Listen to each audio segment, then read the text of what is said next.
Steph Curry with the shot.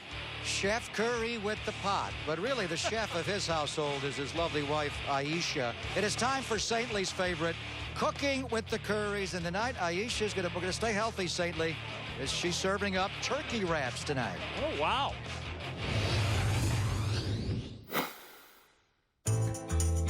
Hey, everybody, and welcome back to another Cooking with the Currys.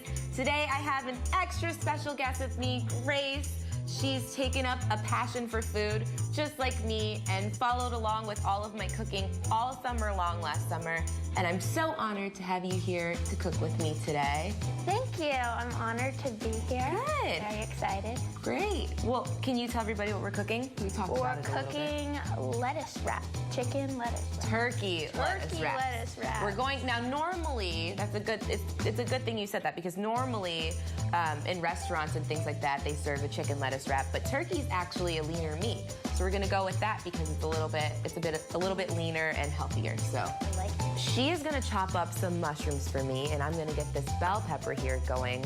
But basically what we're gonna do is fry up this turkey meat, or saute this turkey meat in a pan with a little bit of olive oil. All right, so all of our mushrooms and peppers are chopped. We have about 1 cup of chopped cremini mushrooms, and then I have 1 red bell pepper. So now all that's left to do is go over to the stove, put all these flavors together, and then we're eating. So let's do it. All right, so we have our skillet here heated on medium-high heat, and I have here 1 pound of turkey breast meat. We're just gonna pop it right into the pan. We're not gonna season yet, because to this we're gonna add our carrots so they can cook down, and our shallot. You wanna add that salt and pepper into this? Perfect. All right, I'm gonna go ahead and add in that paprika. This is gonna give great color. I'm gonna add in our garlic powder, chili flake. It's not gonna be spicy, it's just gonna give it a nice little flavorful kick. And then I have here 2 tablespoons of dark brown sugar. This is gonna give it a sweetness, and it's also gonna add a deeper, darker color to the meat. So now we are going to deglaze with a little bit of rice wine vinegar. I have 2 tablespoons of rice wine vinegar, so we're gonna pour it in there. And then just stir it around, and if there's any bits around the pan, just scrape them off, because that's extra flavor we don't wanna lose. And then stinky but delicious fish sauce. I'm gonna add a couple of dashes. Oh my goodness, we forgot about our mushrooms and our peppers.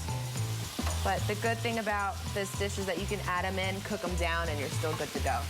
So again, we have this skillet on medium-high heat, and we're cooking this meat down for about 5 to 7 minutes. All of our ingredients are in now, so we're gonna add our last little bit of flavor, and this is oyster sauce. I have about a 1/4 cup of oyster sauce. So I'm gonna grab a lid, we're gonna put the lid on, and we're gonna let it simmer away for about 3 more minutes, and then we'll be done. Got it. Okay. All right, so this is ready to go. Let's take the lid off and see what we've got. Oh. So all we have to do, give it a nice little mix, and then we're gonna assemble.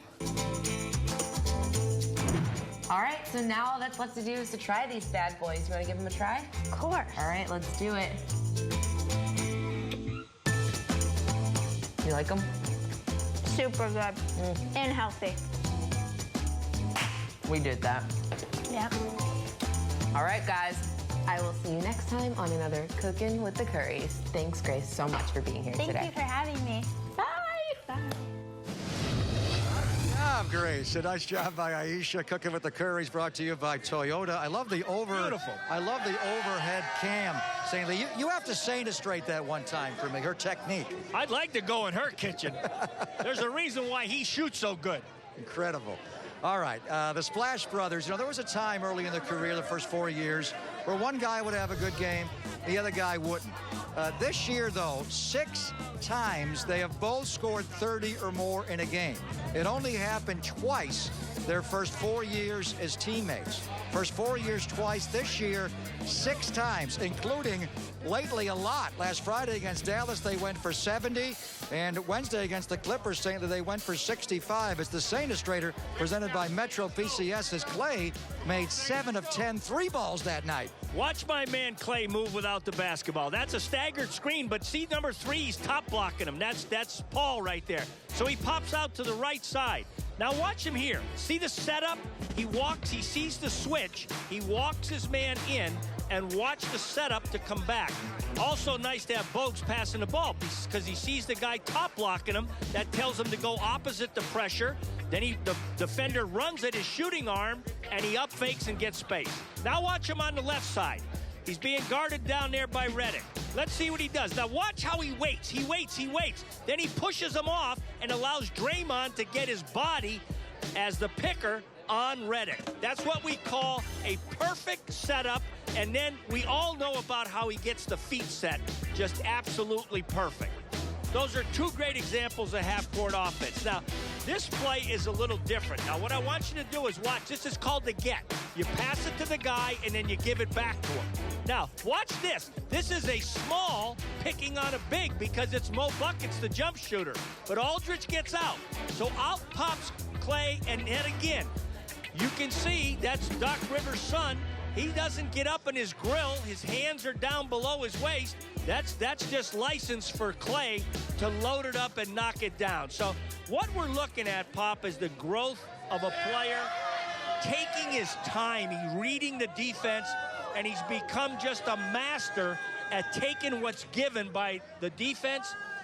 He's just playing beautiful, beautiful basketball on both ends of the floor. He had 32 points against the Clippers on Wednesday. Steph had 33.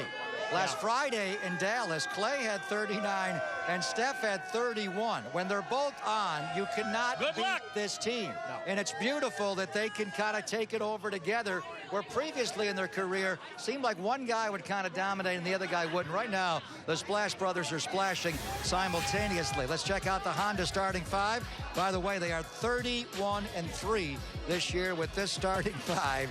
Just incredible. It's the same. Steph and Clay in the backcourt. Harrison Barnes at small forward. Draymond Green at power forward. And Andrew Bogut, his second straight start after missing 2 in a row with the left toe injury suffered last Friday against J.J. Barea in Dallas. So the Warriors play a Mavericks team tonight that's not going to have their 3 leading scorers, and Devin Harris also off the bench. Sunday, they get the 9-win Philadelphia 76ers on Easter Sunday. So Monty Poole asked Steve Kerr back at 5:45 about the concept of maybe resting players here and there. We're very aware of our guys and how they feel, and you know, if there's a chance to rest Sean Livingston, Bogues, Andre, then, you know, we would do that. Obviously, Andre, the injury is giving him rest, ironically. Not that he wants it. Bogues, same thing, you know, sat out a couple of games, had a good 4-day break, whatever it was. But, you know, we have a core group of young guys that if I asked them to skip a game, they wouldn't be real thrilled with me right now. We might rest, you know, one of the older guys if we feel like that's needed. But, you know, it's gotten a little tricky now. You know, last year we rested Steph on the road, and we disappointed a lot of people who had bought tickets to go to that game, and I understood their frustration. So Steph presents a different problem than most mortals. So it's just I think we're in a good position there because Steph's in really good shape. He doesn't have anything bothering him. And as I mentioned to you guys yesterday, I think more than anything, he just needs a day off and get away from the gym, and he'll get that tomorrow. We're not going to practice tomorrow. We won't have a shoot-around Sunday with the 5 o'clock game. So I think the next couple of days will be really good for our players to breathe some fresh air, go play some golf, go see a movie, do something other than listen to me. You just worry about him maybe letting down a little bit tonight and Sunday. The Warriors have been so laser locked against the top 6 teams in the NBA, 12-1 combined. The one loss Saturday night in San Antonio. They're going to see the Spurs twice more, April the 7th here April the 10th in South Texas. They're not going to see Toronto, Cleveland, OKC, and the Clippers anymore in the regular season. So we know they get sky high for the good teams. We bring Gary St. Jean back on the Warriors pregame live to get one more thought. I am a little concerned. I think they'll win the game tonight, but I'm worried about them playing down a level because the Mavericks don't have their 3 leading scorers. Hopefully they stay focused tonight. I'm not worried about the Warriors. This Dallas team will play exceptionally hard. They will score. Their problem is going to be defending. So can we move the basketball, create some space, and then let our bench guys come in there and really get the job done for us tonight? It'll be a special night. Steph Curry is going to bring David Lee to midcourt and give him his NBA championship ring. They are going to introduce David Lee first among the starters for the Dallas Mavericks, and then a 90-second video presentation on his 5 years as a Warrior Saint, and then he will get the ring, and it's going to be a very warm and I would think pretty loud ovation for D. Lee tonight. We've got the best fans in the league. They love David Lee, so he is going to have a special occasion. All right, enjoy the game. Draymond's ready. Clay is ready. D. Lee back in the house to see his buddy Steph Curry. Warriors basketball comes your way next.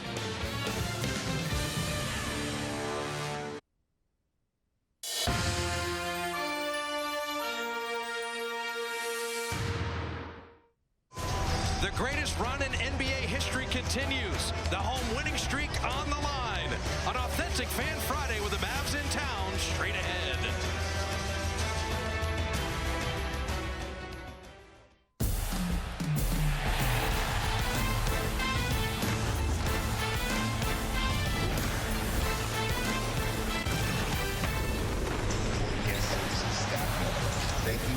Sold out Oracle on a Friday night. The chase for history continues. Brought to you by Mercedes-Benz. And we say hi to an old friend tonight. Hello, everybody. Bob Fitzgerald alongside Jim Barnett. And the chase for history does begin. Yes. The unbeaten streak at home is on the line. David Lee gets his ring. But for the Warriors, they can't look past the ball game. Not at all. You know, you hate it when the opposition doesn't bring all their players. They're going to sit some players. But these are NBA players. You've got to come out and be ready to play. You don't want any kind of reduction tonight. The Splash Brothers are ready to play. And when they go for Astro points, you don't beat the Warriors. Against Dallas, against the Clippers, 30-plus. When Steph and Clay are rolling, the Warriors never lose. Well, they like to play in Dallas. We've seen that through the years. And they combined for 70 points a week ago tonight. Stephen Curry, he's got back in three-point range. Klay Thompson, I'll tell you, he had 39 a week ago. The game before that here at Oracle against Dallas, he had 45. And when they play like that, when they shoot like that, you're right. They're really tough to beat. So you think about the championship, back-to-back 60-win seasons. The man who began it all, along with Stephen Curry, is David Lee. He will be honored tonight. Receive the ring. Oracle will welcome him back. A key cog in the turnaround for Warrior franchise history. David Lee gets his ring. Greg and Gary back at Oracle right after this.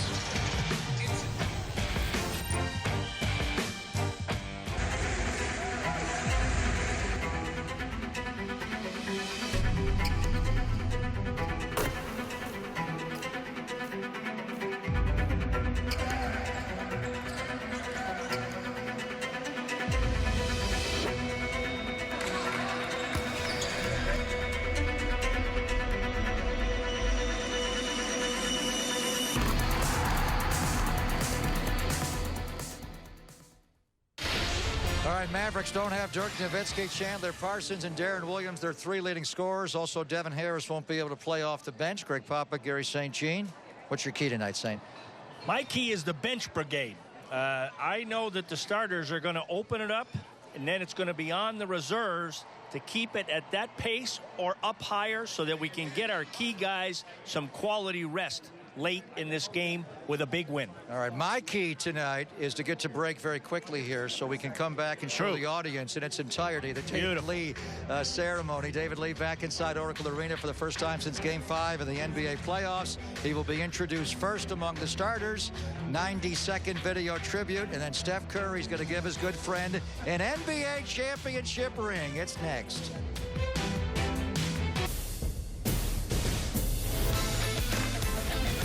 Time for tip-off. Here's Fitz and JB. An authentic fan Friday inside a sold-out Oracle.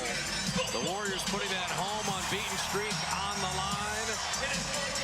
Chasing the Chicago Bulls, but also not wanting to overlook the Dallas Mavericks. We are going to share with you a special moment with David Lee receiving his ring, but wanted to give you an idea of what the excitement level feels like when you come check out the Warriors on a regular basis.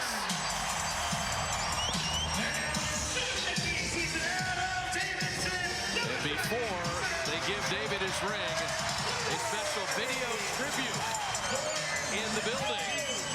But the Warriors, having just beaten Dallas, would like to do the exact same thing and keep it rolling on the home floor like no other in professional sports history.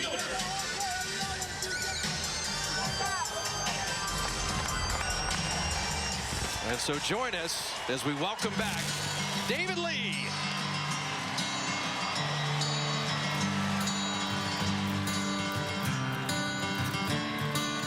So take the photographs and still frames in your mind, hanging on a shelf in good health and good time. Tattoos and memories and dead skin on trial. Swings it high in the air, lob it. And Lee catches it, stuffs it down. Wild, it's something unpredictable, but in the end that's right. Curry lob and David Lee with the finish.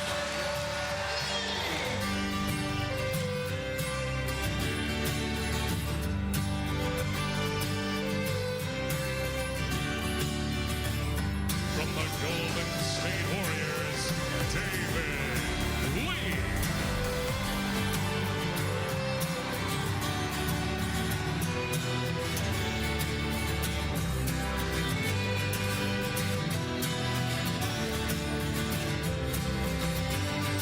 It's something unpredictable, but in the end is right. I hope you had the time of your life.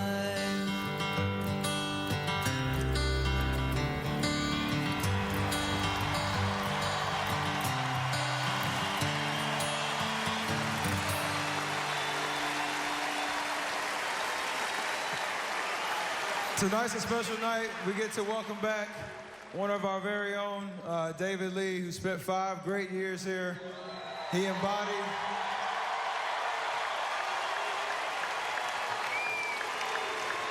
what it meant to be a Warrior. He helped change, the culture here. And in that 5 years, it all led up to this ring right here. So we want to thank him for all that he did for us in the organization, for the Bay Area. And it took 70+ games, but you finally get your ring, so it's all yours, my man.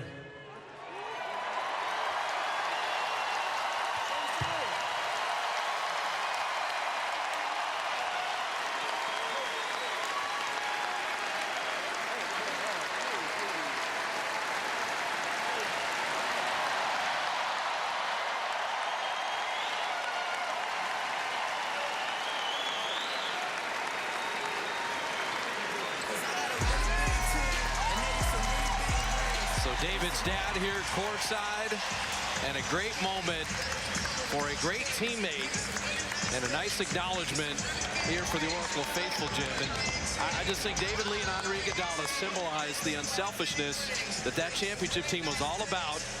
And when he elected to sign with the Warriors, so to sign and trade coming over from the New York Knicks, things began to turn around. He and Stephen Curry began the accumulation of talent on this team that we get to watch every night. He just brought great chemistry to this club, and that is something that is so valuable. It's invaluable to win a championship. You've got to have that. 5 years here, it seems like it was 3. It goes so fast for him, but he'd been an All-Star in New York, and he was the first All-Star in 16 years. It had been a drought of 16 years. Latrell Sprewell had been the previous All-Star back in 2013, excuse me, in 1997. So in 2013, it's David Lee's turn. David Lee, 2-time All-Star, All-NBA, over 10,000 points, and now a champion and getting that championship ring tonight. It's just a great moment right here at Oracle on a Friday night. And now he's a starter again. Yeah, that's right. Our Xfinity starting lineups. Well, first for the Warriors, it will be Stephen Curry with Klay Thompson, Harrison Barnes, Draymond Green, and Andrew Bogut. For the Dallas Mavericks, they are resting players. J.J. Barea, Raymond Felton, Wesley Matthews, David Lee, and Salah Mejri. In a smaller, quicker lineup for Dallas. No Dirk Nowitzki tonight. Well, when the Warriors played a week ago, they'd lost 6 of 7. Now they've lost 8 of 10. They are fighting for their lives to sustain a playoff berth. And right now, they are 7th and tied at 35 and 36. Portland's 37-36. Houston 35-37, as is Utah. We're talking a game and a half among those 4. Well, the Laker game shows you that you cannot overlook any opponent in the NBA. As Derek Stafford, Rodney Mott, Carl Lane blowing the whistles, and Klay Thompson right on cue. 10 threes made by Thompson a week ago in Dallas. David Lee, that pass behind him and high. Curry finding Klay again. Another 3 hit the side of the backboard.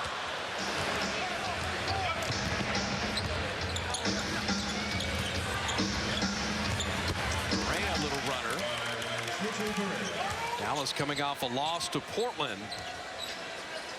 But with Mejri and David Lee, Barea, they can score.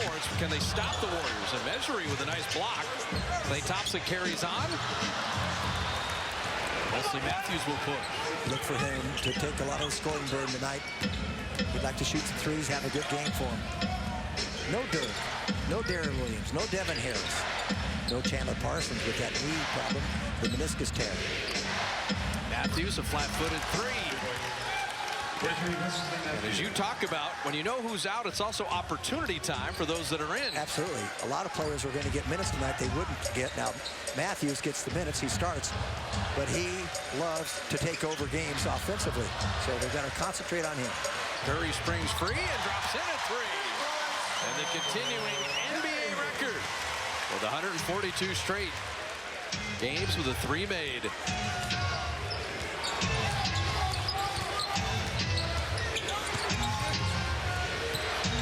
Barea can be a problem. This firing there. He's one of the players though that Stephen Curry can stay with. And he's got a little bit bigger height on him, so he's not going to shoot over him as well. Draymond Green, and you see Mejri. Salah Mejri is from Tunisia. He had played for Real Madrid, the backup to Gustavo Ayón the past 2 years. In the last couple of games, Jim, Mejri's numbers have been ridiculous. In terms of double-figure points and rebounds, he had 6 blocks in a game. He can shoot threes. He can shoot from the perimeter.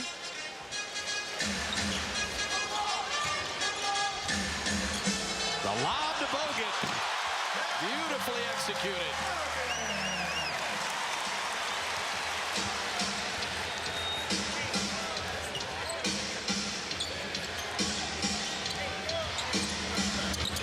Raymond Felton firing it in. Dallas very frisky in the early going, 3 of 4.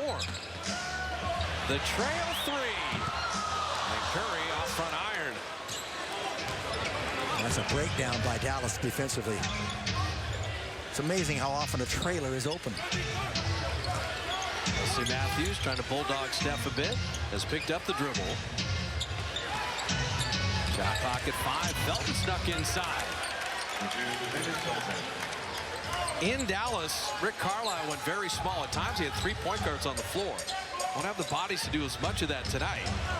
This is where the Warriors have to counterattack, and Harrison Barnes, he had Barea just posted up. Good recognition by the Dubs.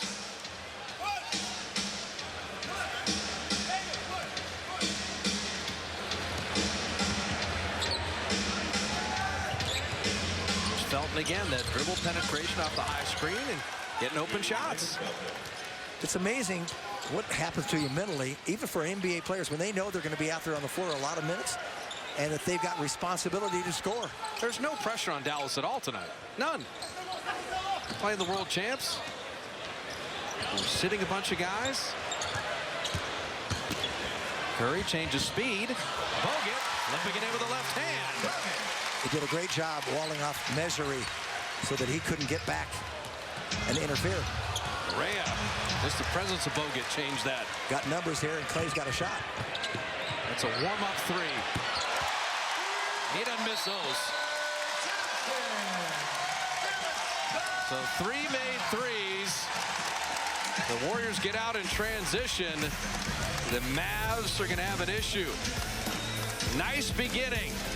Emotional for David Lee. The Warriors up 4 early.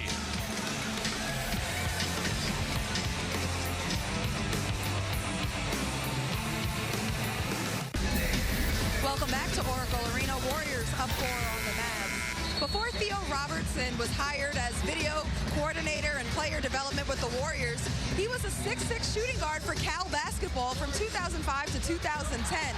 And now you can find him on the court playing one-on-one in the post with Draymond Green as a part of Draymond's pregame warm-up. It's a role that Theo takes a lot of pride in, getting Green emotionally ignited for games. He told me Draymond brings the emotion, the spark, the energy for the team, but there's no one really doing that to get Draymond going, and that's where Theo steps in. Their pregame one-on-one is competitive. It establishes his rhythm. There's verbal back and forth, and the right buttons are pushed. Well, Theo can match him physically, and he likes to play a little rough. By the way, last week, while we were on the road, had a shoot-around, as David Lee gets a little 12-footer not to go. At shoot-around, Theo is getting lobs, and he is throwing down two-hand dunks. So he's still got game. Good identification on Harrison on Barea. The Warriors should go to this every time down the floor.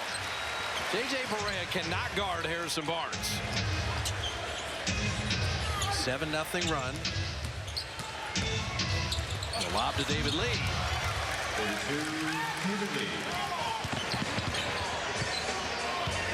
Warriors looking to push, run it back. They'd like to finish this early. Steve Kerr's going old school. Barnes on Barea again, and Harrison setting up Draymond for a three. That's the best of every world. Score on the block every time, now become a distributor. Well, the threes are working, and every starter has scored. Bogut did not leave his feet. Barea the open three. They had 2 3-point shooters out there. Felton's only 29% on the year. And yet Clay opted to stay there rather than challenge Barea. Always challenge the man with the ball in his hand. And, of course, you have to know their tendencies. Draymond! An early three. And his stroke on both of them looked really good. Measuri rolling. Bogut met him at the top, but fouling him. Warriors foul, charge Harrison Barnes, first personal. First team foul. This one was challenged. That's the first one. Good focus on the rim. And again, David Lee a little bit late. Intriguing player here. Measuri from Tunis, Tunisia. All those years with Real Madrid. 29 years old. Rick Carlisle, one of the elite coaches in the NBA. Has a championship. Very good with Detroit and Indiana. I think Rick Carlisle and Dick Carter and their assistant's job with Larry Bird is one of the really quality coaching staffs our league has seen. And it also gave you an idea of how good Rick Carlisle would be once he ascended to the head coach. Rick Carlisle was Luke Walton before Luke Walton. It's a good analogy. I think Lucas will be very good down the road in his own right. Klay Thompson, and there it is, a new season high for Klay on threes. At 240 and rolling.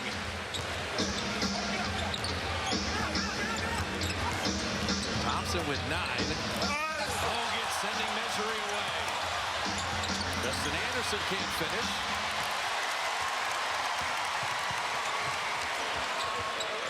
The Warriors are playing free and easy right now, but not sloppy free and easy. And just as I say that, the broadcasting jinx ruins it all. Jimmy's a 92% free thrower. Clank. It's inevitable. It is. And it's real. Warrior lead at 9. Past the midway point of the first quarter. That was their first turnover of the game, by the way. Wesley Matthews. Dallas can shoot. Yeah, and, well, Matthews can fill it up. 12th in the league in scoring. Out of veterans, and it's a moving screen on Bogut. So that's another turnover. And Barea having a few things to say about it. It was just a year ago that Wesley Matthews tore his Achilles tendon. And he came back and didn't miss any of the season. He came back right at the beginning of the season. That is early for Achilles tear. Hey, Bogut and Barea going back and forth. Yeah, that's moving. Ooh.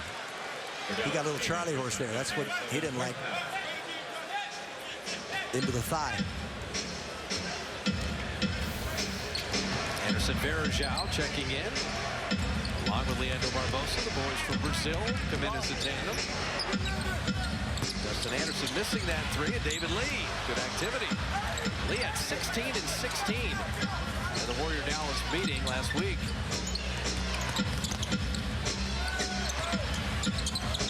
Powell passing inside, and David Lee finishing.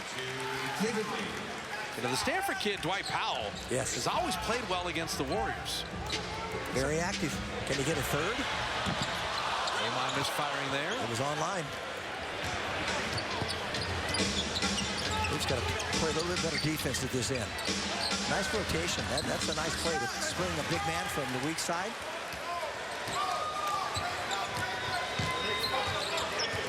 Steph hiding behind double screen and hitting a 3. He doesn't need much room. No, he shoots it before they realize he's going to shoot from that distance. Hey, how about Barea? He loves to play against the Warriors, doesn't he? He loves the tempo. He loves the freedom. He's got 8 already. Let's see if Steph gets a little pride in that and tries to take it away from Barea. Curry rattling that out. Warriors shooting 58%. Dallas at 58%.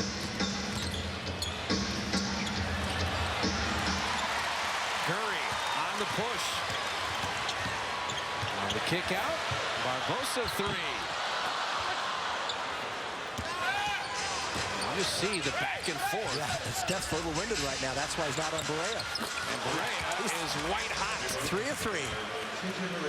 Barea leads all scorers with 11, and Steve Kerr saying, hey, better stop somebody at some point. The Mavs are undermanned, but when you can score like this, 61% shooting for the Mavs. Klay Thompson, 3 of 4 in the early going.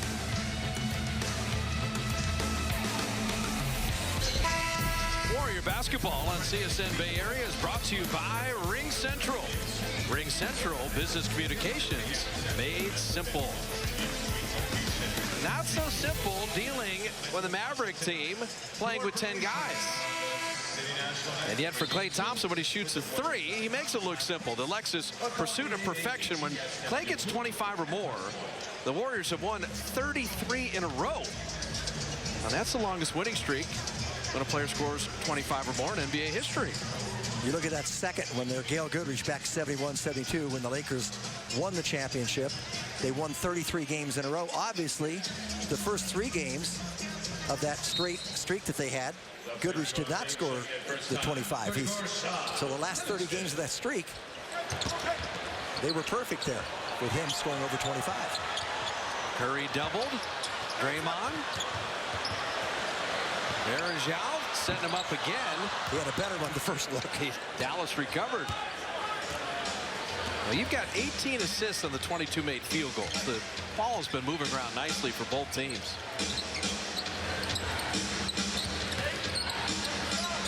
Wesley Matthews offline. Steph will track it down. Gets a long rebound. That's why you try to save it. Oh, Curry. The ball handling wizardry and the foul. David Lee shoved him on purpose. Making him earn it at the line. There was no goaltend called. David Lee for his personal first team foul. Nice little move there. And that's a move that is very rare in this league. Ball never touches his left hand. He just kind of makes a crossover with his right. And that, when you do that kind of thing, it freezes the defender, particularly when he's big. So the starting guards are out, Barea and Matthews. And Barea, first game against the Warriors this year, he's got 5 of 7 from three-point range. He gets 23 points on 9 of 12 shooting. Then he gets 14 on 7-11 shooting. Last week, 16, 6 of 16 shooting and a couple of threes. Tonight, he's got 11 already. 4 of 6, 3 of 3 from three-point range. He likes the Warriors. Players get comfortable in certain opponents, in certain buildings, and certain tempos and styles. Well, he averages 10 points a game overall. And against the Warriors, he's looking around 18. Charlie Villanueva was smothered there. Sean Livingston right into the game playing the defense. Draymond passed up the three, takes it into the rim. He is getting so good at that, and he loves to go to the left side. He shows that ball in midair, then brings it back, gets the defender to commit. David Lee is going to pass that. Draymond was ready. Dwight Powell's a smart player. They do step when you shoot the three. Got a little over-aggressive on the closeout. First personal, first team foul inside. Watch Draymond here. When he gets his drive, you run at him, he goes right by, but the finish, showing the ball and getting the commit from Powell. So then he's home free. Beautifully done. Curry in traffic. Zaza Pachulia checking in. Raymond Felton speed dribbling the length. And Powell had to be grabbed. Now, we talked about the Clippers not having good floor balance and not getting back defensively. Raymond Felton should not be dribbling through the Warrior defense. Not end-to-end like that. Get a glimpse at Dirk, 6th leading scorer in the history of the league. And he is healthy. He's just out with rest tonight. Yeah. One of 4 players in NBA history who scored 29,000 points with one franchise. Dirk. Remember tonight's game and all Warrior games on CSN are streamed live via the NBC Sports Live Extra app on your mobile phone or tablet. Stream the Warriors on the go. You got one shot. Understand, guys.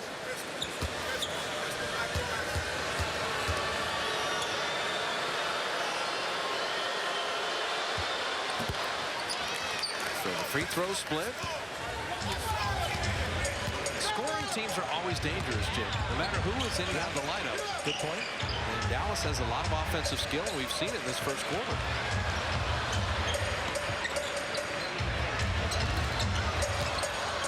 Shot clock at 6. Livingston finding Barbosa.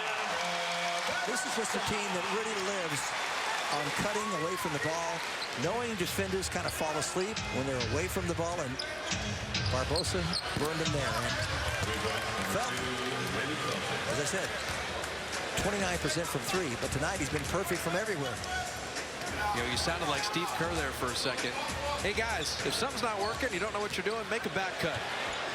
As Curry hits the 3, but that's a Warrior team mantra. Always cut, make back cuts, move without the ball.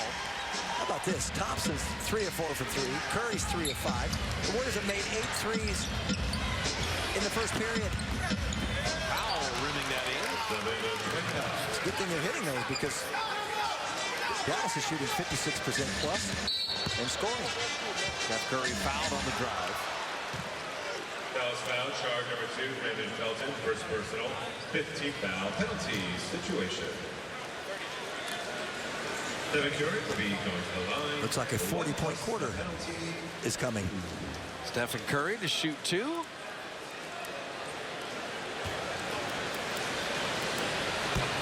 You enjoy Steph in Madame Tussauds Wax Museum? Yes. That's pretty special. I think Steph and Aisha talked about it. One of their first dates was to a wax museum in LA, and he said it's come full circle now. I'm sitting there with my children. I don't think he ever expected at that time to think that he would have a wax figure of himself. They've got 40 now.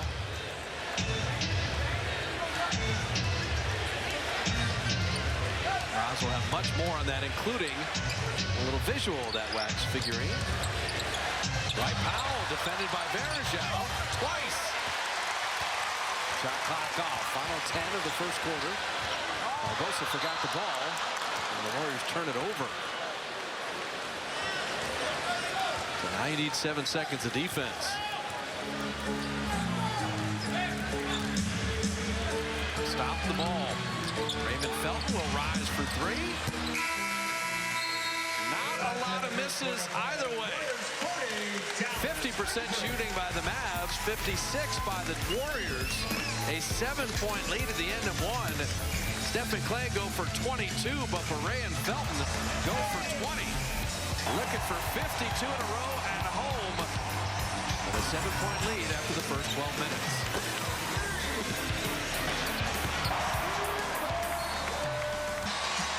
Beginning the second quarter, Bob Fitzgerald, Jim Barnett, Roz Gold on Woodhay with you at Oracle. If you like offense, you got the right game. Well, I think if you'd ask Rick Carlisle, you're going to have 33 in the first quarter. You're going to shoot 50%. You're going to make 5 threes out of 8 attempted. Only 2 turnovers. Didn't cost you anything. No points off turnovers. Will you take that? He'd say yes, but he didn't plan on the Warriors having 40 and shooting 8 of 14 from three-point range. Yeah, he would have said, and Beret and Felton will have 20 as your starting backcourt in that first quarter. Yeah, add that in. Yeah, exactly. And you're down by 7. Zaza Pachulia. And he will draw the foul. Now, as Mo Spates checks in here, if Zaza Pachulia wants to shoot a 17-footer, you shake his hand and say thanks a lot. But when you leave your feet on the pump fake, he ends up getting to the foul line. And when you're running at somebody and you leave your feet, you're totally vulnerable. He owns you.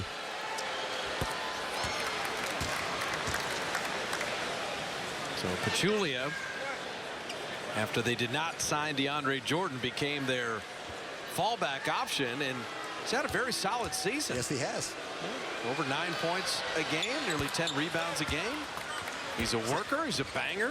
He's had a terrific season for him. They've been experimenting playing small, and so he's been in and out of the rotation a little bit. Didn't get a lot of minutes just a week ago because of that small lineup for Dallas. That's where they had Nowitzki playing center. One of the few times that these two have it connected together, because they love to play together, Livingston and Spates. Playing with Brandon Rush, Barbosa, and Barnes. Sean sets Spates up so often. That's a nice pass. And Mo Spates, good weak side help. Still Dallas ball. That ball never hit iron, so Spates no reset of the shot. His defense has picked up this year because he knows if he doesn't play little D, he's not going to get the minutes. That was a terrific reaction.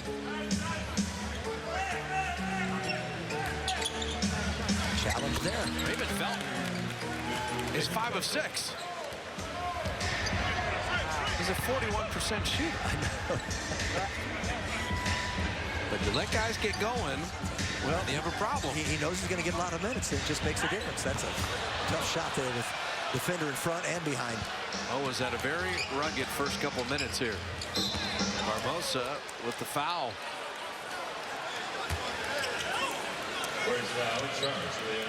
Now, Steve Kerr has elected not to sit out Warrior players. But he doesn't want to have Steph, Clay, and Draymond play heavy minutes tonight or Sunday against the 76ers, or games that the Warriors should figure to have in hand. Well, he recently, set Bogut and set Iguodala still sitting. That's because they were injured. Right. It just happened to be that way. And those are the two guys that he probably rest more often. Stephen Curry has missed so many fourth quarter games this year. He's gotten a lot of rest. So, and he said right now, some of the players, if I said we're going to rest you, they'd revolt. Mo Spates hitting the deep three. He's become very proficient behind the line, at better than 40%. And gave ground on Felton. Anderson thought about that three. Misfiring there, Spates with a rebound. To your point about resting Steph in the fourth quarter, it's imperative the reserves maintain a big lead, so that could happen again tonight. Backs him down, shoots over. Felt a smart little thing. He comes underneath him, gets a little bump that way to throw off his rhythm. Harrison's first miss. Harrison Barnes waiting in that passing lane. Nice read. Read it well. Shot clock at 7. Anderson is long, and Livingston will push.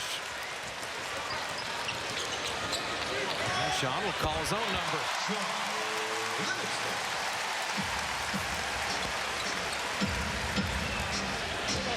Rick Carlisle will use a timeout.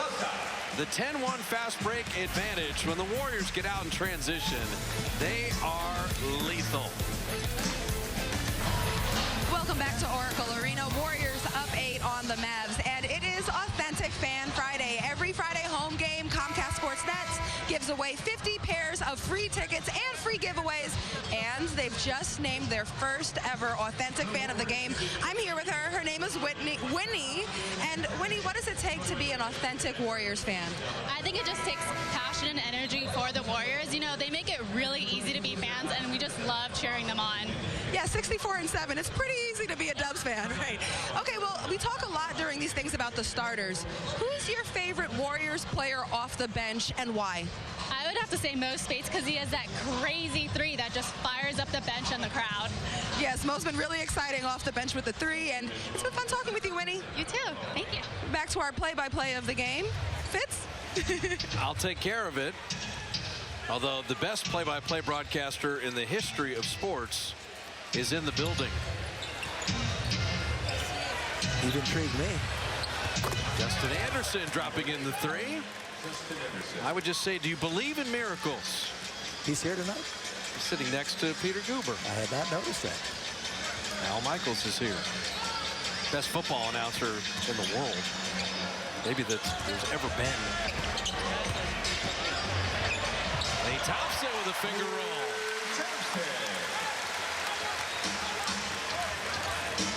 I believe he was in the Bay Area when I was a Warrior. He did the Giants.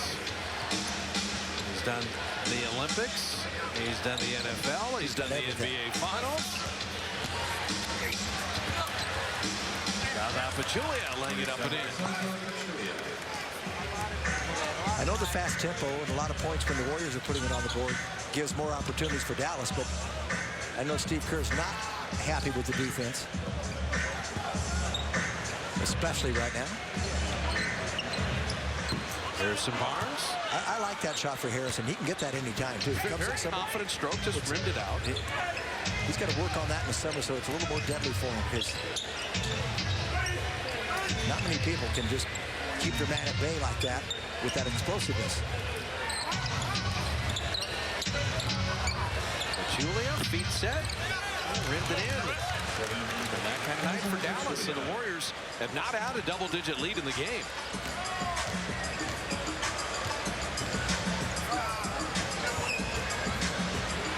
Spates another three. Warriors from distance have been spectacular at 9 of 16, but it's this end of the court that Steve Kerr wants the improvements. Dwight Powell, and he ran over Spates. Well, you'll see here, terrific defense up top. Klay Thompson puts Felton in jeopardy there, and you're going to see a switch. Watch the right-hand side, though. But Dwight Powell just takes off soon as he feels there's a space there, and he made the right play. We've seen Spates do that all year, got outside the restricted area. That's a tough break for Dwight Powell, but he did the right thing, and credit Spates for taking the charge. As much as we hate those kinds of plays. Well, you always have to ask yourself, as the player in a legally set defensive position, as the offensive player begins the shooting motion, and I would make the case Powell was already in the shooting motion with the gathered dribble, and it's tough. And that should be a block. John Livingston unable to quite bank it in. David Lee back in the ball game along with Wesley Matthews. Yeah, you and I would be just happy on any block charge, just call a block every time. Yep. 95 out of 100 at least. Wesley Matthews missing everything, and Pachulia couldn't quite hold it.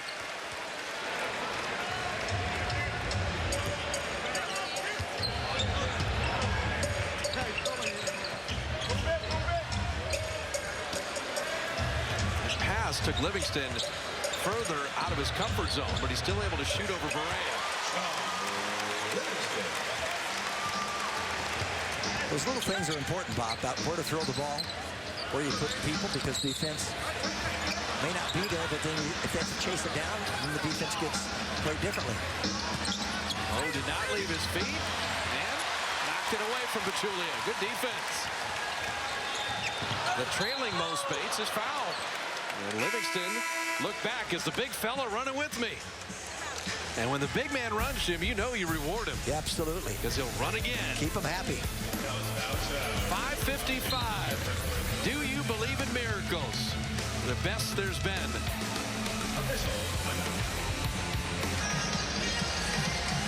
The Warrior lead at 5 with 5:55 remaining in the first half. Our Taco Bell hysteria moment. Liv Moss. Presented by Taco Bell, and everyone is brought to hysteria by Mo Spates and his perimeter shooting. They love Mo buckets. He loves the crowd. There's a connection that energizes Oracle. And this has been a career three-point shooting year for Mo Spates. First 7 seasons, 19. This season, not only has he made 20, he's shooting 40%. Yes, he is. 20 of 50 on the season. How about that? You make one more than in your previous years in the league. It also gets to the analytics in terms of the Warriors winning the award for the team that best uses analytics. In today's NBA, a 22-foot shot is not a good option. But a 23-9 shot that is rewarded with 3 points is a much better option. Yes. And so Luke Walton encouraging Mo Spates. Same thing with Steve Kerr. Hey, big fella, take that step and a half back. You know, let it fly. A lot of teams have resisted, but the analytics show that every year you shoot more threes, and the teams that shoot more threes and get people that can make them win more games. Efficiency is all about dunks, layups, and threes. And that's the league right now. Long jumpers, not so good. Rea floating it inside. He is clever. He is skilled. He was never drafted. I'll give you a little number. You know, coming into tonight, Thompson and Curry, that duo, 580 made threes. San Antonio Spurs, as a team, 507. And yet, they're still hanging tough, San Antonio is. But they do a good job in so many other areas, and they got the best defensive rating around. Yes, they do.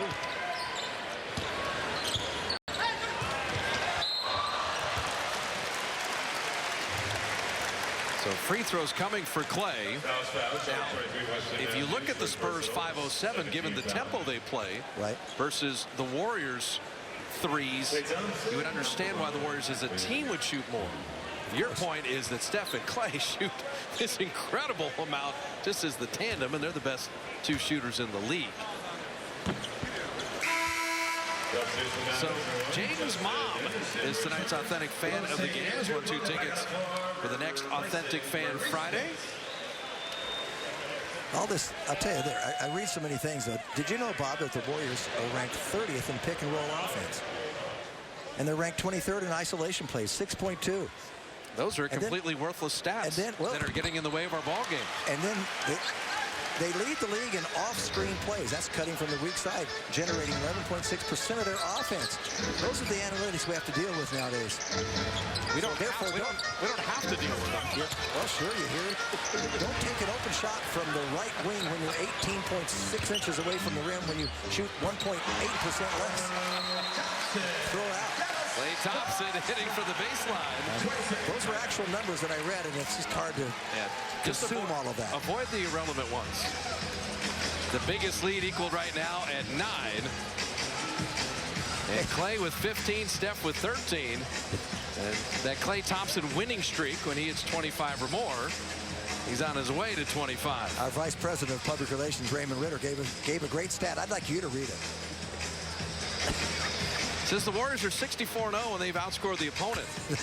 And it's guys like Raymond with those worthless stats you were just reading off that ruin broadcasts. The ones that matter are the ones you want to talk about. But you are right. They keep track of everything nowadays. Well, the Warriors are going to wear those beloved city jerseys on Tuesday with Washington in town. And John Wall and the Wizards, all fans in attendance, get a collectible splash towel courtesy of State Farm at 888-GSW-HOOP. Very rough week. Washington at Utah, then Boston, then Portland, and you're leading into the following week when San Antonio comes to the Bay Area April 7th. So the difficulty of opponents and the tempo of games going to pick up after tonight, and then the Sixers on Sunday.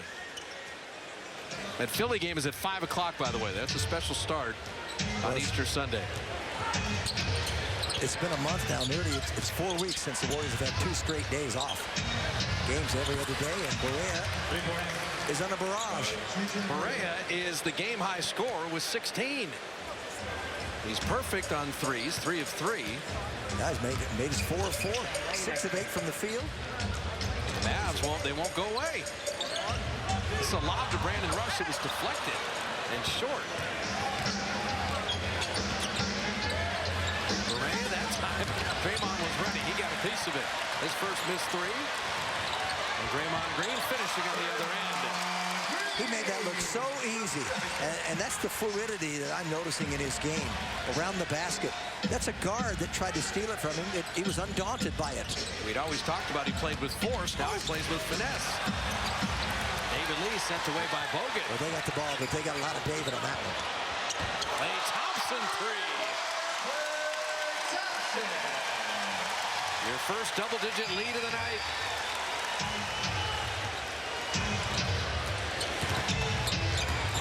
Draymond knocking it away. Draymond got up in the air, and Steph was there to bail him out. Klay Thompson 3. Just a little flat. And the crowd urging that one in. He was online.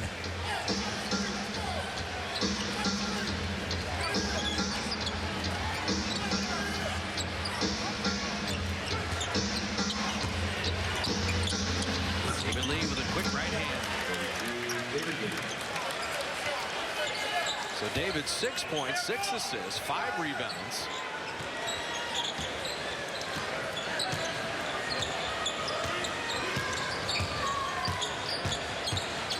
Steph cutting back door, and Curry flipping it up and in. He had to bring his legs up, his knees up, otherwise, because he didn't want to release the ball, and he was going to hit the ground. That would have been traveling. Pretty remarkable how he got to spin it in. Curry was so open, he passed it up. Now that was a little interesting. Sometimes you're unselfish and you hurt the team. That's too unselfish. Steve Kerr gonna have a little laugh with that. 2:27 remaining in the first half, and the Warriors put some distance with Klay Thompson rolling with 18 in the first half.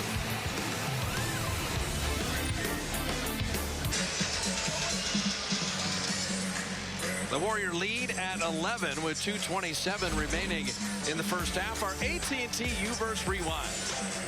The return of David Lee tonight. So good with the Warriors for so many years, so consistent. And unselfish to a fault, along with Andre Iguodala in the championship year. Got his ring tonight. Our AT&T U-verse rewind presented by his friend Stephen Curry. Saw David at the White House. He was anxious for this night. And the Ford right choice. David Lee in that sign and trade for Kelena Azubuike, Anthony Randolph, and Ronny Turiaf. That trade was a steal by Larry Riley, as David became an All-NBA player, an All-Star, and an NBA champion. I remember the game in New York. I'm trying to think what he lit it up for. 32 points maybe against the Warriors when the Warriors played there a year or two before, traded here. That's when Chris Duhon had 20 assists in that game. Yes, yeah. David Lee and Duhon ran that high pick and roll over and over and over and over. He had at least 32. May have had more. First time, 21, Ian Carr. But You always talk about with great players how hard it is to, it's consistency that makes them great. For David, it's double-figure points, double-figure rebounds, shoot 50%, shoot nearly 80% from the line, and do it every year. That ball was thrown a little errant, but Bogut couldn't go get it because Measury was holding on to his waist. Felton is sent away by Bogut, and he will be called for the contact. Forced foul charge. Andrew Bogut, second personal, 13 foul. He's looking up at the replay in the building. The big man did not agree with that. Well, Raymond Felton has been around in his years in the league. Speaking of former Knickerbockers. Started with Charlotte, didn't he? Did. UNC product, Chapel Hill. 11th year. He was the 5th pick of the 2005 draft. Yep.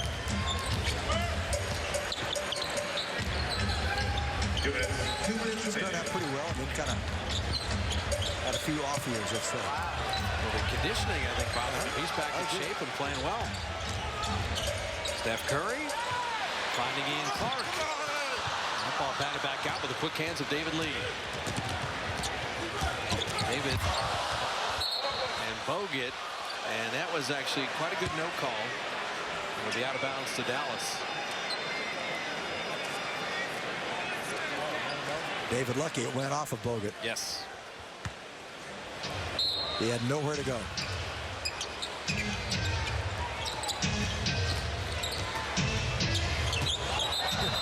That will be a foul. Oh, to travel before the foul.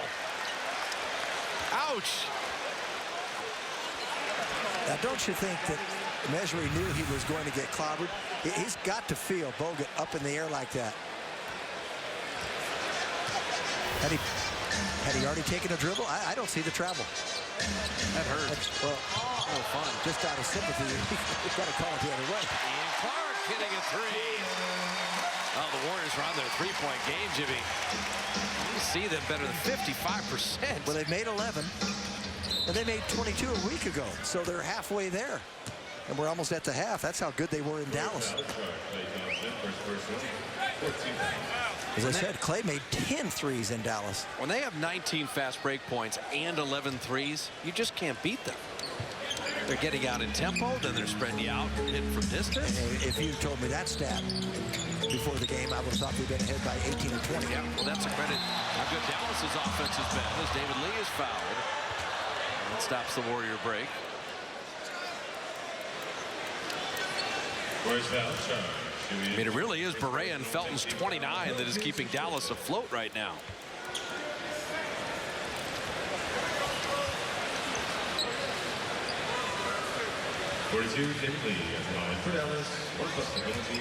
David Lee to shoot a pair. His first year in the league, he struggled from the line to 58%. Then it was 82, 82. 76, 82, 79, 78, 80, 78. And this year, 79. He was consistently good. Dropping them both in there.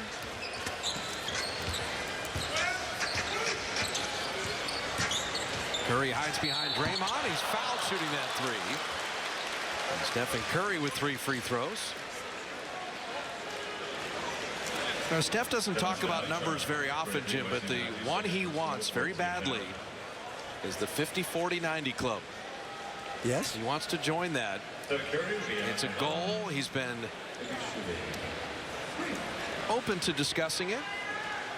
51, 45, and 90 right now. Usually the variable there with him would be the 2-point field goals. Oh, of course. This year, he's shooting over 45% from 3. 3 of 5 tonight, so it was right around 46%, which is remarkable considering the number of threes that he takes and how deep they are and how challenged they are at times. Also, too, when you're the point guard, you get the ball with less than 5 on the shot clock and sometimes have to take a lot of bad shots. That's what I mean. To be better than 51% is incredible. 2 out of 3 from the line. Well, his his questionable shots would be bad shots for normal people. Yeah, you're right. But some of his bad shots are okay for him. Let's see Matthews, Draymond, and Steph recovered. Now Matthews tried to bogart him a little bit physically. David Lee with the rebound. The field goal, the foul. He is quick to the ball. He loves to make offensive rebounds. That's one of his strengths. August basket, 42, David Lee, here's the line. Nice little deal there. Can't think of just kept it up there and converted. too many power forwards that can finish with either hand as well as David, too. And we talked about it a lot when he was a Warrior. Broke that left arm and developed everything with the right. And he's just so good either way. He just got a lot of criticism in a lot of areas about defense. That's a shot again. How many people take that shot? How many people capable of making it? I only know one. So Curry's got 19. A 4-second game shot clock difference, winding down this very high-scoring first half.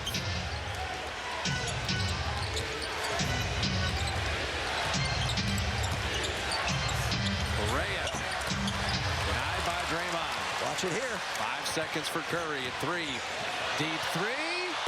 Why not?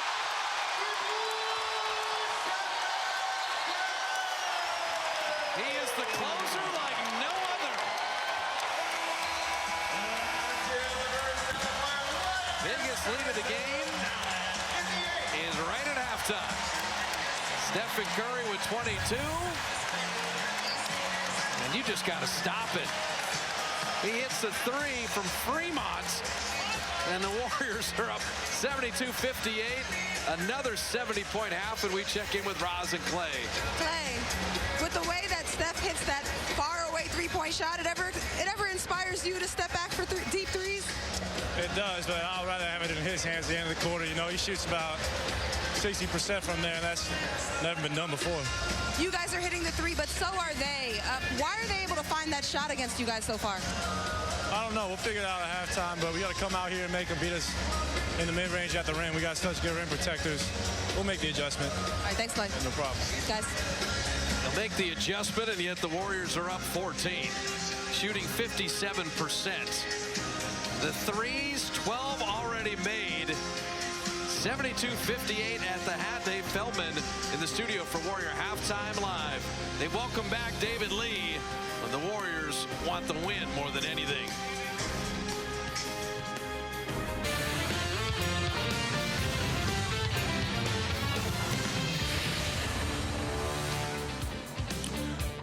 The Warriors have won 6 straight regular season home games over the Dallas Mavericks, dating back to January 2013.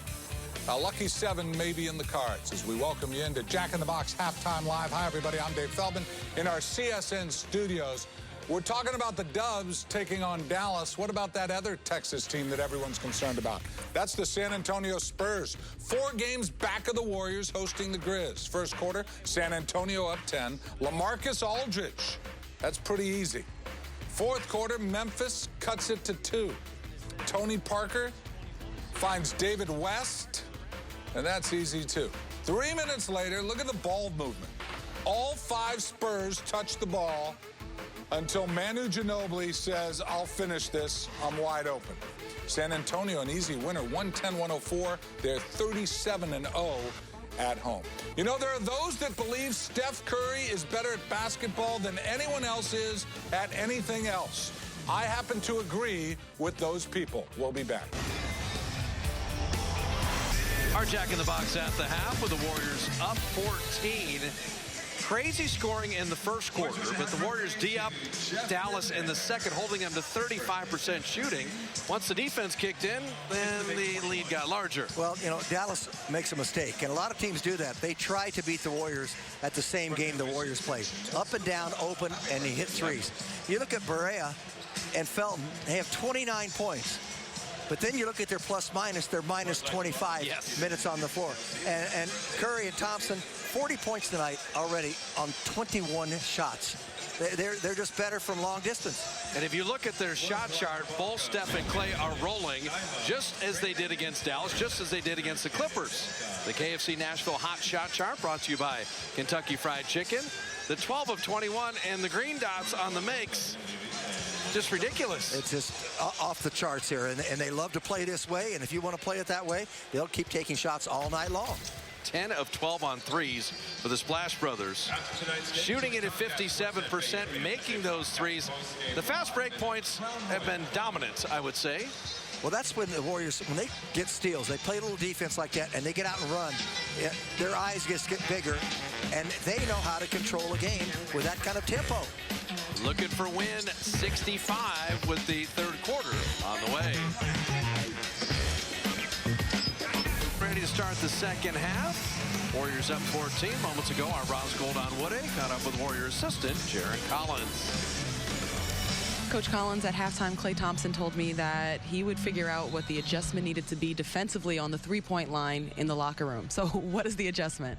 For Klay, right now on the defensive end, we need to blitz J.J. Barea a little bit more and get him off the three-point line. For Klay on the offensive end, he'll figure it out. I mean, he's too good a shooter.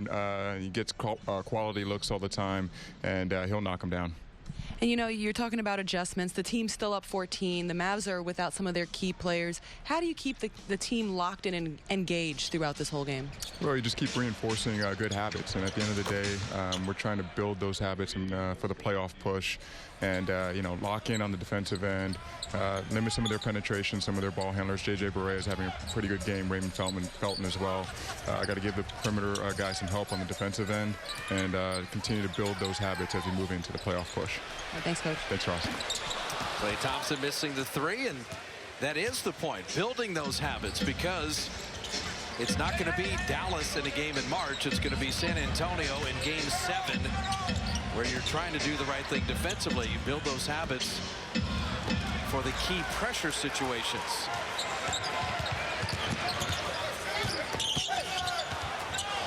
Back into Bogut, and he's just grabbed by David Lee.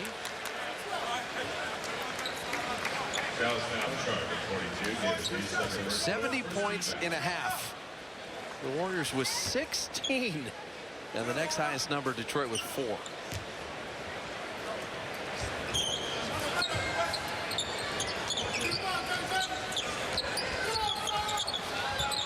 Draymond Green, open three is perfect. Bogut found him. Draymond, Bogut, Klay Thompson with Barnes and Curry.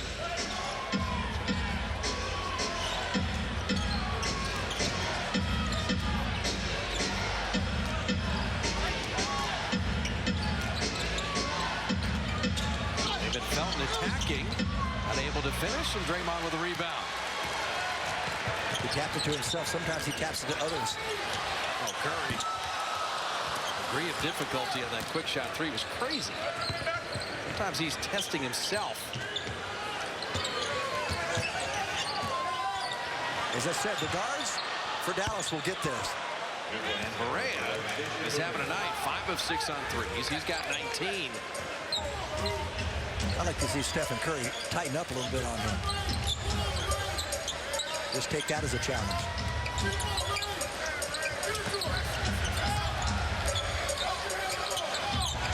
Clay's got David Lee.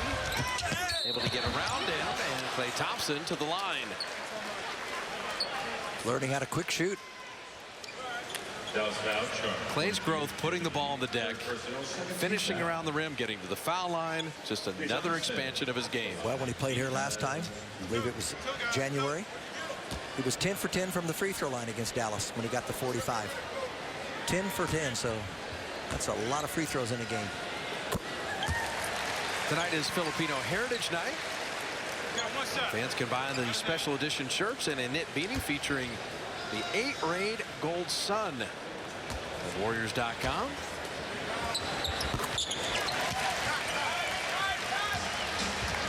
Klay with 20.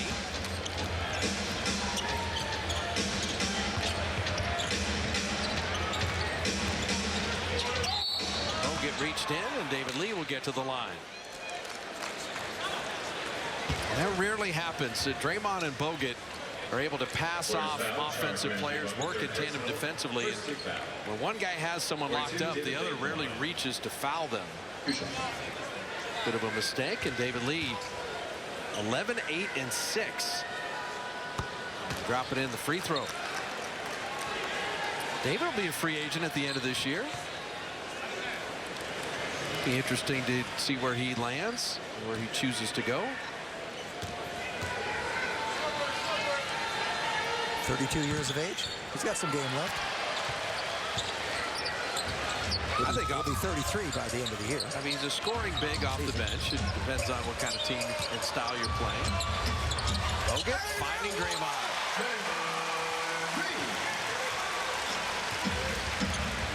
So the Warriors keep inching that lead higher and higher. They get to 15, Jim. That's the magic number. 110 straight wins when they have a 15-point lead or more at any point in the game. Bogut has just not had a fun night with the whistles. This is his 4th foul in 14 minutes. Warriors foul charge to Andrew Bogut, 4th personal, 2nd team foul. 42 typically at the line, 2 shots. Well, let's see if that holds true. It should. 15-point lead. Brief as it is right here.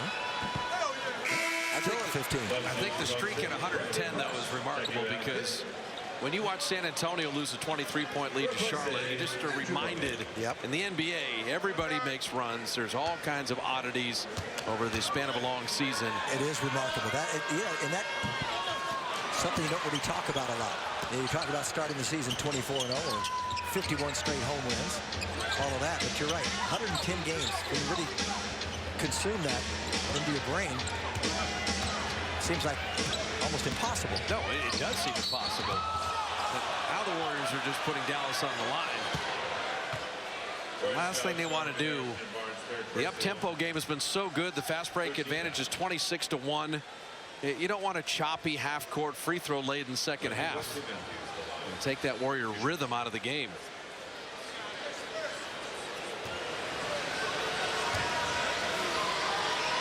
I think the interesting thing when I always look at Wesley Matthews' story, Jim, undrafted. Yes. And blew up really in Utah. Then the checkbook of Paul Allen got him to Portland.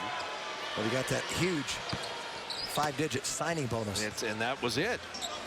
Paul Allen could say, I'll give you $10 million tomorrow. I was going to say, maybe it's, let's add 3 more 8 digits. I knew it was $10 million, though. That's a nice day. That's a good check. He's been very durable. Had the Achilles tear last year, but came right back. Oh, be careful. Klay Thompson elevated, landed okay. Brandon Rush missed the 3.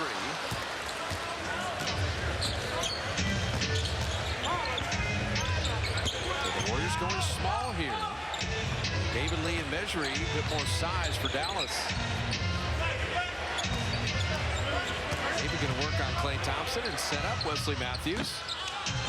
But they're going to be playing with fire there because they're going to help out inside and leave 3-point shooters open. They have to. David Lee will score here otherwise. Klay with the quick hands. Harrison Barnes running and finishing. And Steph was directing him the entire way. That's all about timing there. Knowing that once Harrison Barnes reaches the free throw line extended, he's going to make that 45-degree cut. There's the point. He said, make that little angle, and he did. Go here. I'll find you. You dunk. We're up 15.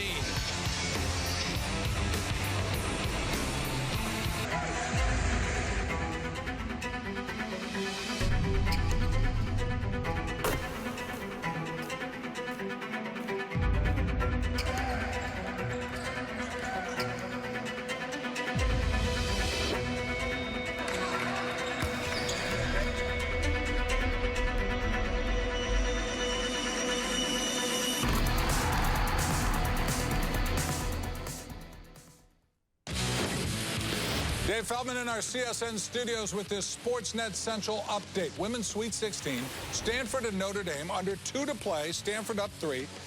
Clock winding down. Carly Samuelson just hucks it up there and gets it to go off the bank.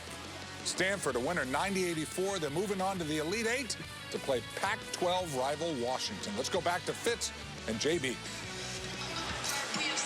7:55 remaining in the third.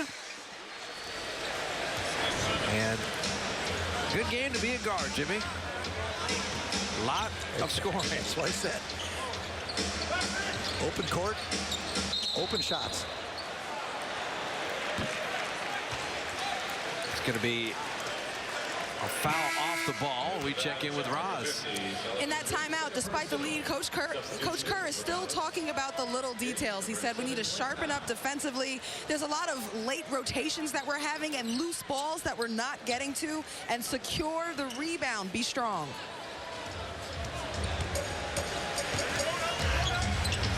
Well, they know they're in total control. That's one thing this unit does know. Out on the floor. Wesley Matthews strong for a guard and made Draymond work for it. Harrison Barnes able to track it down. Klay Thompson three. Yes, sir. That's the loose ball they're talking about. Right out of the huddle. Yeah, Matthews is playing that small forward spot. And he likes contact. He's rugged. Gives up a little height.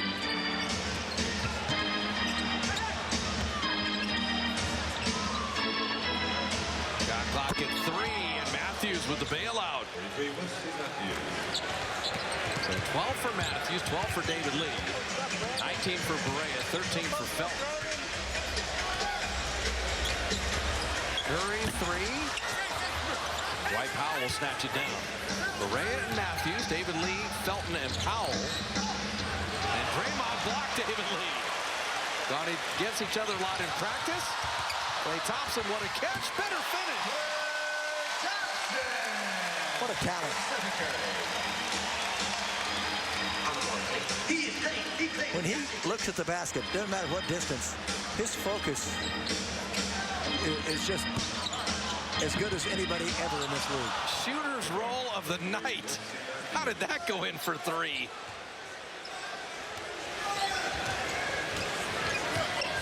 The Warriors are 14 of 27.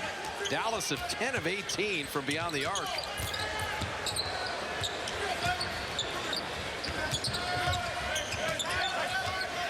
He looked at the shot clock. Klay wheeling back to the right hand. David Lee the rebound. Tell you one thing, Dallas has made this game really entertaining. Yes, absolutely. A lot of good basketball both ways. That one curling off iron. Curry. He will draw the foul and the oohs and ahs. So, Jim, this is just how you want to do it when you're shooting threes. Be a knockdown shooter, just tee it up and bang. It's the bang, back bang, of the rim. Bang, bang, bang, and then finally in. A little pinball shot. But Wesley Matthews, and I've said this before, 125 made threes in each of the last 5 seasons. And no one in this league has done that. Now it's 6 because he's had 151 coming into tonight. He's already made 5, so he's got 156 this year. 125 made threes, 6 years in a row. And much like Klay, he's a good defender on the other end. Draymond and Klay working that two-man game nicely.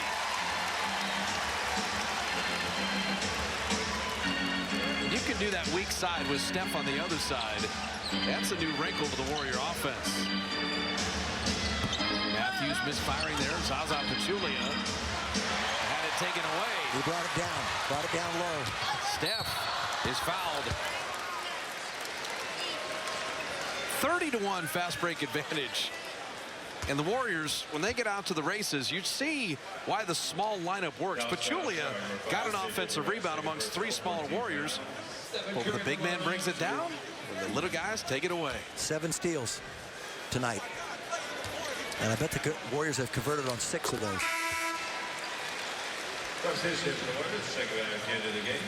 And it's not anything new. You talk about scrimmaging with the Celtics. Bigs versus smalls all the time. Yes. Smalls outrun, out quick. How about all those points tonight for the Warriors? And as you bring up so often, it does not lead to turnovers. They've got 6 turnovers so far in the game. And it's not bad at all. I think Steve Kerr and the company likes to keep them under 14 in a game. Tell you which record is going down next. Most threes by a team in NBA history in one season. Justin Anderson dropping in a 3. A lot of time at Virginia there, college. Went to full time. Brandon Rush off iron. Draymond was held on that rebound. Dwight Powell had his hand on his shoulder and prevented Draymond from jumping. So that's why he will shoot free throws.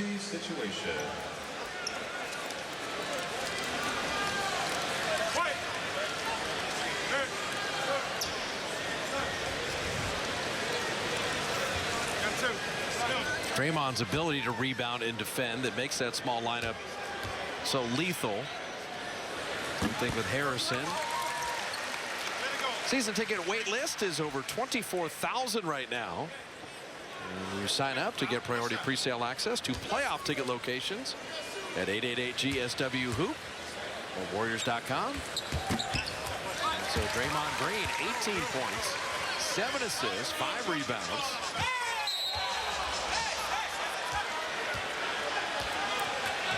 Varejao and Powell, and Barbosa's the first one to get over there and say, come on, Andy.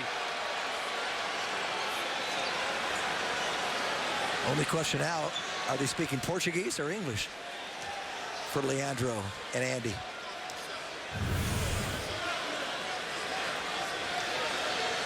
Yeah, he didn't appreciate the... He doesn't like the intervention of Wesley Matthews right now either. So now he's jawing with him. Varejao saying he, dipped his shoulder.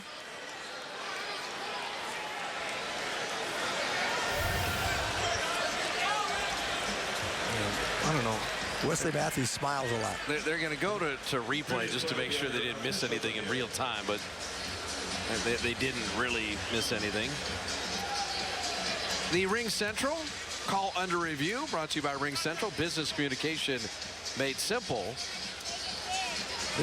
Anderson Varejao, going back to 2004 draft, he was a second rounder because there weren't 30 teams then. That's right. He was the 30th pick overall. Today, that would be the last pick in the first round. He's been on the All-NBA defensive second team 6 years ago. Great acquisition. Let's watch him work inside. Oh, there it was. Yeah, it's what Powell will figure out as a younger player is that in a 17-point game, there's no need for that. And Varejao is saying as a veteran, hey, we don't need any of that. And I should command a little more respect.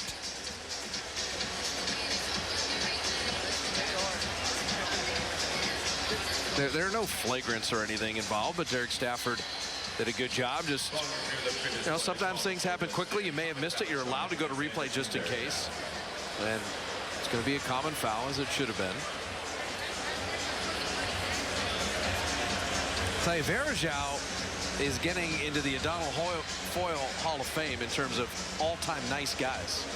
He is one of the nicest people you would meet in the league, but he just didn't appreciate that. And he's telling everybody that'll listen, hey, look, I was just running back, and this guy dipped his shoulder. We're beating you by 17. What's he doing? I think the rest of the players on both teams are totally fine with that.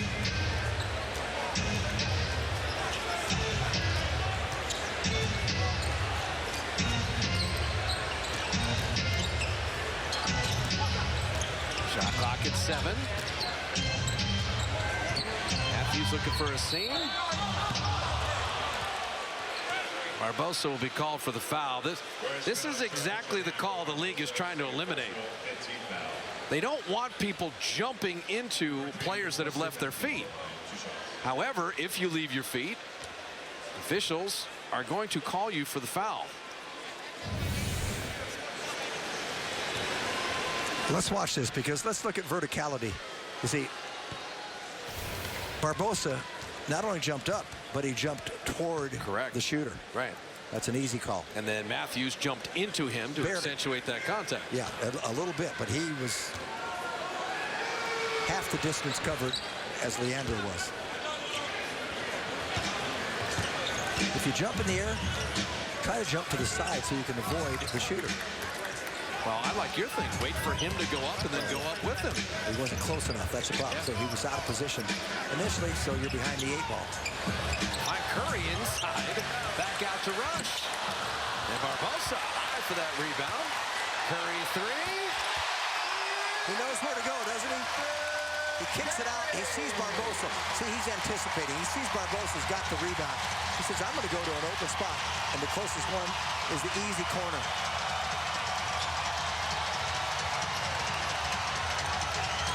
Matthews and have the hot hand. It still does. 4 made threes for Wesley Matthews, and he's got 20 to lead the Mavericks. He's hit his last 3. Curry behind the back. And getting it back. Draymond thought about that 3. Definitely nowhere to go. Rush inside, and he missed the layup. The easiest one of the night. Matthews, how hot am I? Buries another one. He was 1 of 4. He's now 5 of 8. Got 4 threes in the quarter. Steve Kerr will take time. And the Mavericks again. The Warriors are led by as many as 18, but Dallas can score and will not go away. 2:52 remaining in the third.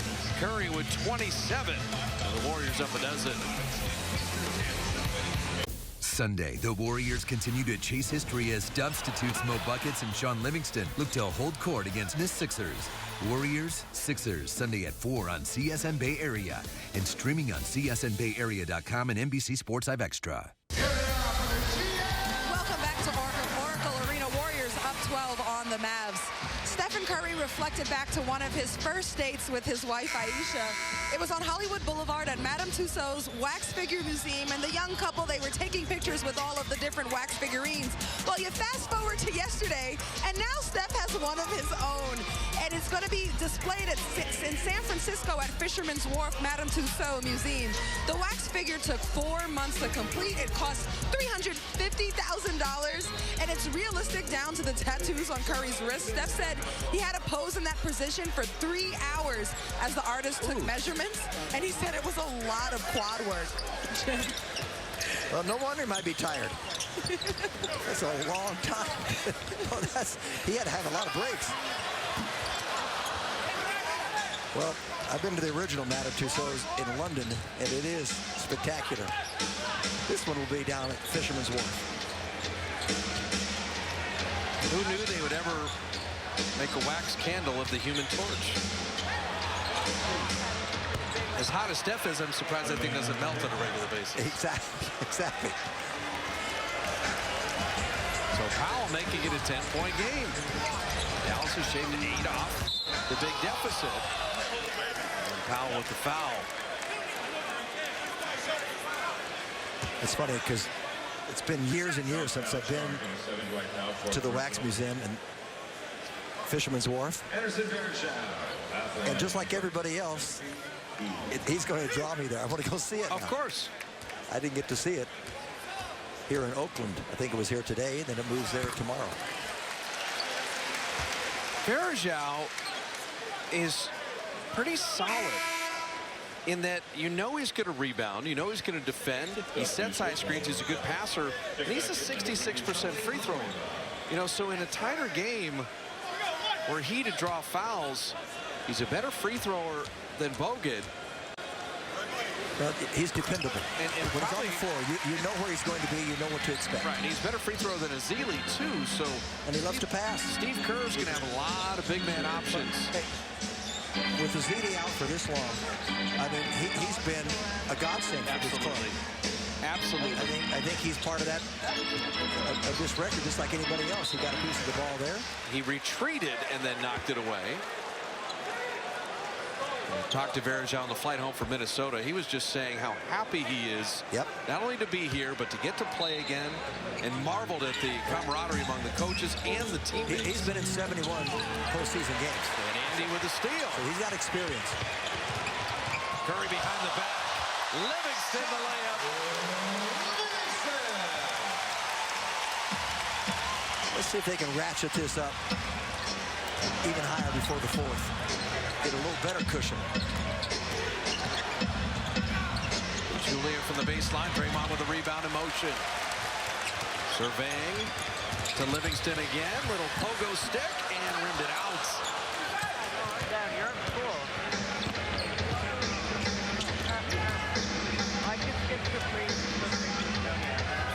Final minute of the third. Matthews going to work on Curry here.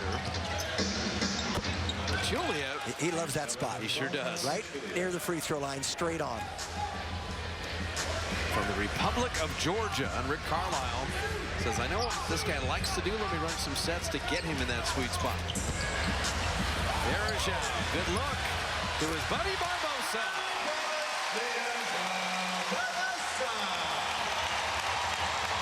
They've been friends since they were 15. Yep. First time they get to play together as pros. And Barea to lay it in.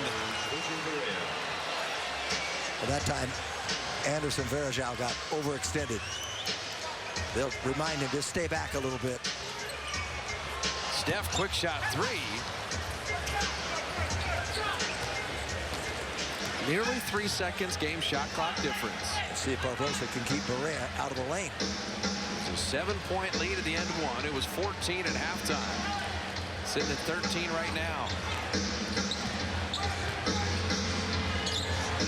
Rhea for three. Draymond with 3 seconds to work with, but he stepped out of bounds.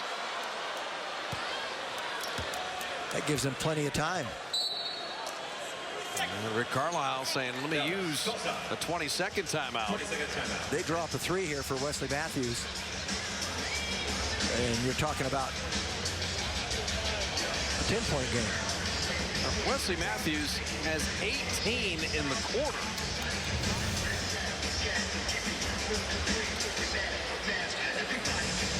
Yep.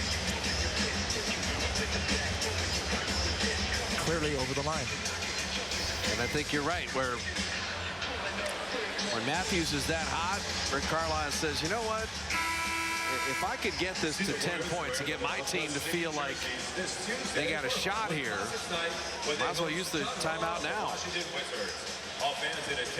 Who will the Warriors play in round one? It's got a long way to be decided. Official tickets at Warriors.com. The Rockets, in beating Toronto, sweep the season series against the Raptors. So now they've got 37 wins, same as Portland. But how about this? You could have two teams win 70 games this year. Not for the, didn't go for the three, went for the two and didn't get it. The Warriors get a stop to end the third. And it's a 13-point lead heading into the fourth. Looking for win 65. 52 in a row at home. And 12 more minutes to get it done.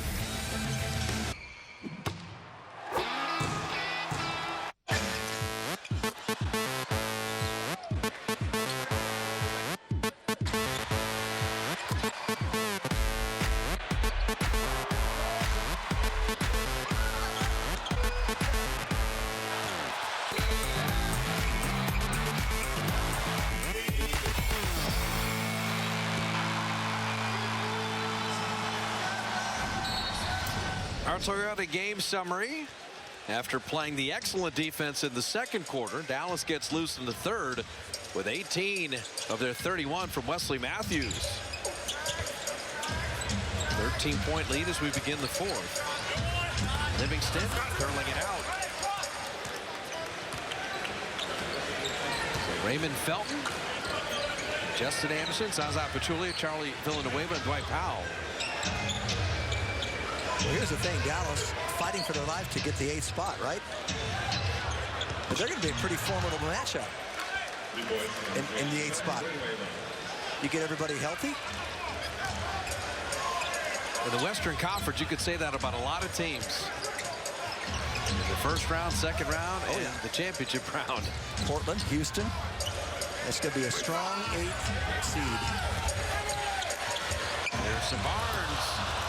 It moved, didn't get the finish. Well, think about it, too. You want to go to Utah? You want to play Derek Favors and Gobert and Gordon Hayward? Yes. That building is a great home court advantage for the Jazz.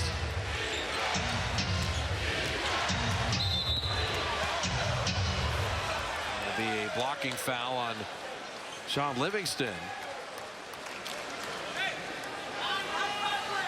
Where's foul charge? So Livingston, Barnes, Spates with Barbosa and Klay Thompson. And this will not be a fourth quarter, Jim, that the starters can just ice the knees and rest. Not at all. This game is not done.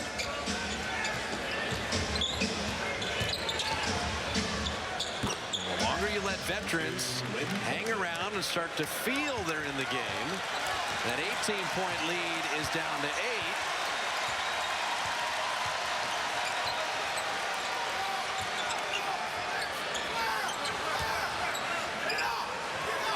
Pushing the offense further out. Harrison Barnes, corner 3. So that fake pass from Spates should have been made initially. Okay, they had an open man over there. They had one defender, and they had 2 men, and one in the corner for a perfect shot. And those little things, that little extra time, can make the difference, make or miss. Villanueva, big rebound, and Barbosa batted it over to Klay. Klay Thompson, drop it in the 3. Well, he said before the game he can't shoot the same distance as Stephen Curry, but he's approaching it on that one. He said that record would fall, the most threes by any team in NBA history. And the season is not done.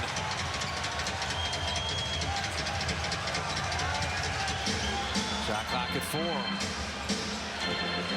Felton well defended. And over the top of the backboard.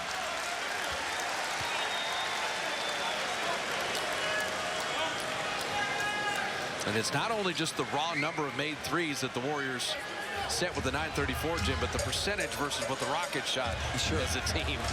Good point. The Warriors significantly higher.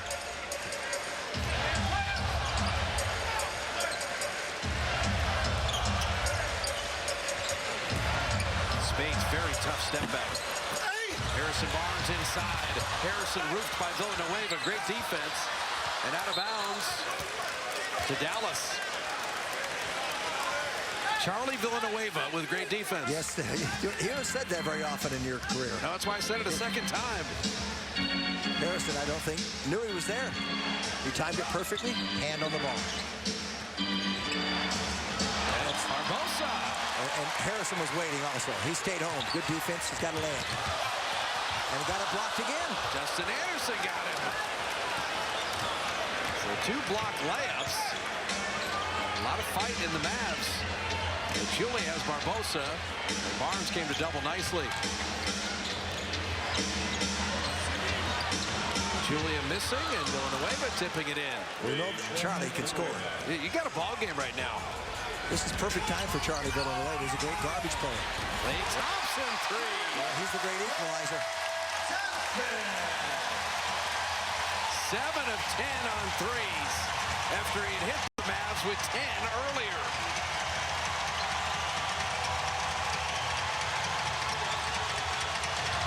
Villanueva answers. He can pour in points. So can this young man. Klay again.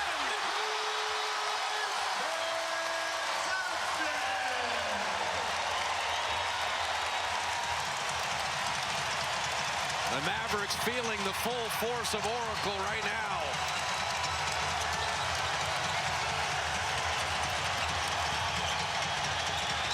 And Anderson is fouled.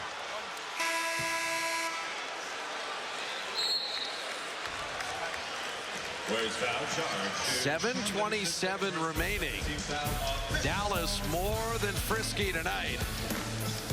The brilliance of Klay Thompson. And the NBA record for threes in a season by the Warriors. The lead at a dozen, 7:27 remaining in the ball game.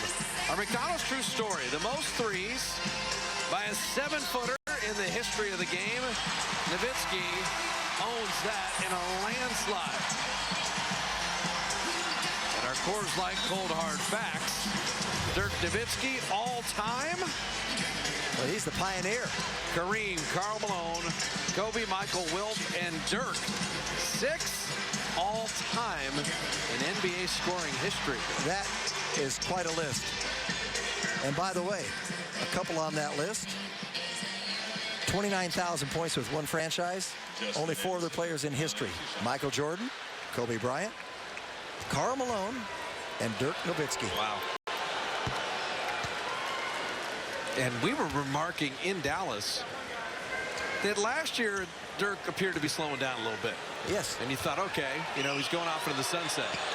Jim, I think he's been remarkably good this year. I think this is the best he's been in the last 3 years. 10-point ball game. It was Clay's fourth quarter pyrotechnics that put the Clippers away. And it also allows Steve Kerr, the lifeline, to rest Steph Curry to about the 6-minute mark. Clay with Anderson all over him, and he got a piece of that. Well defended that time. Listen, Anderson said, I've seen this guy make threes all night. Dwight Powell missing. Clay runs to the arc. Loose ball. Knocked off Pachulia. Harrison Barnes continues to scratch and claw. He leads the team in rebounds tonight with 7.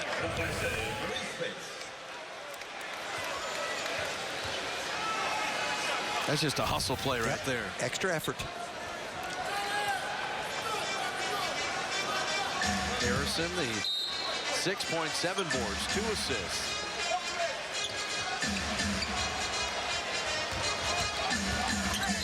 Clay will draw the foul. Thompson to shoot 2, and we check in with Roz.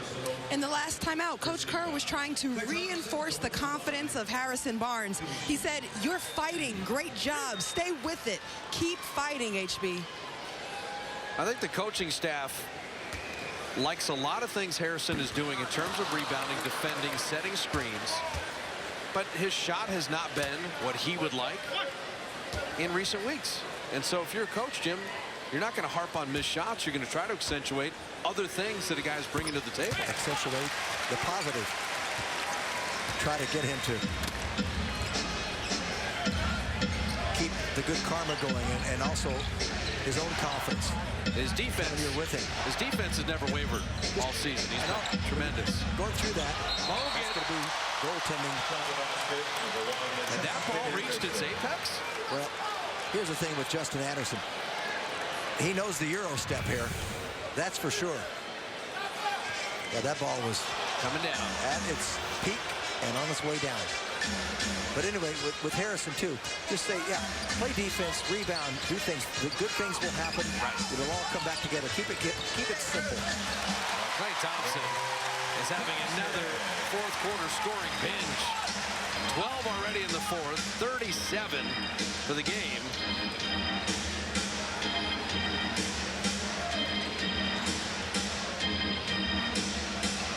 Julia missing. Livingston couldn't handle it. Powell sets up Villanueva. And the Mavs, look what I found. 8-point game.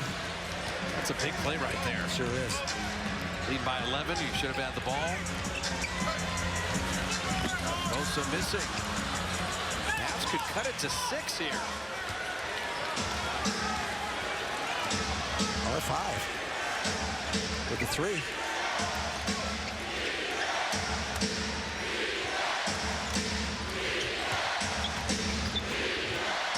Julia does.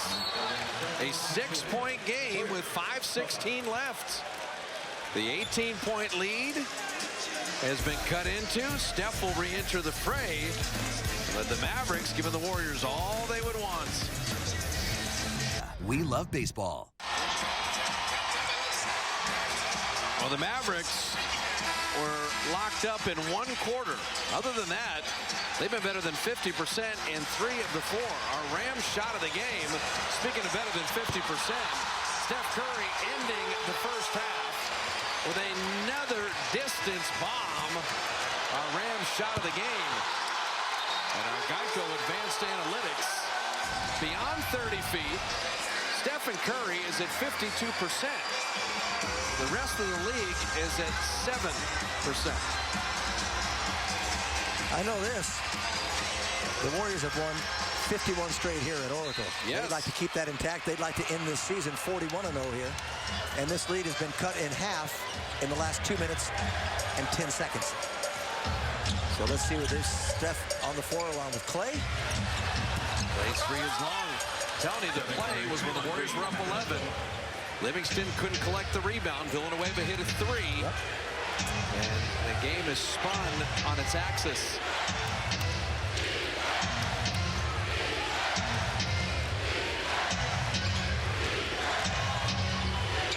Felton missing short. Curry. Good rebound. Felton behind the play. Carlisle still not putting Matthews back in. He was the hottest Maverick in the third quarter. Draymond passed up that three. And Curry missed wide left. Very wide.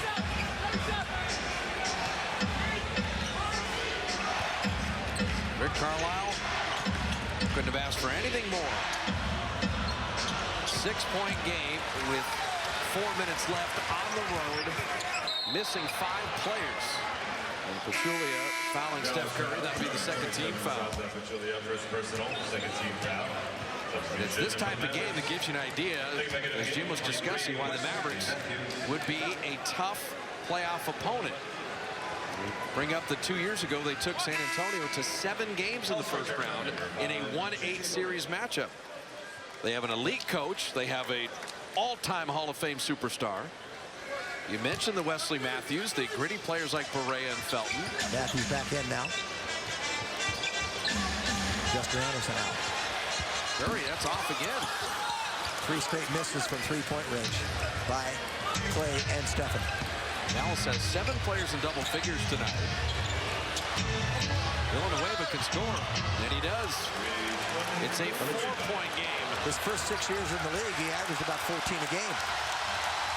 Double figures every year, starting in Toronto, then Milwaukee, then on to Detroit for many years.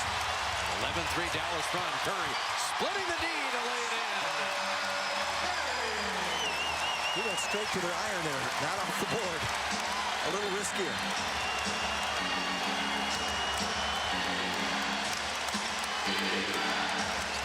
Villanueva step back three. Don't look at his three-point percentage this year at 24 because he's a career right around 35. He's been better tonight.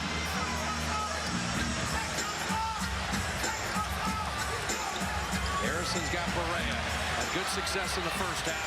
Shoots right over him again. Took the easy route. Fade away to the baseline. Turning his back to any potential secondary defender. 5-point lead. 2:45 left. Villanueva. And misfiring.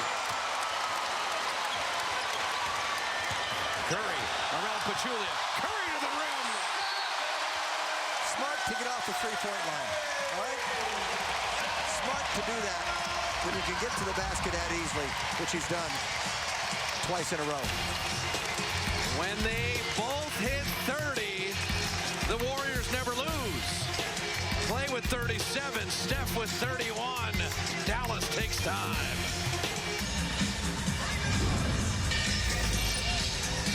Our big plays the Togo's way. The Warriors with 19 threes tonight. Everybody getting into the act, and they've needed them all. Curry with 5, Klay Thompson with 8. Matter of fact, the Warriors have attempted 42 threes and 43 twos. That's the highest percentage of three-point attempts of any game this season for the Dubs. Dallas at 17 threes tonight of 31 attempts. 55%.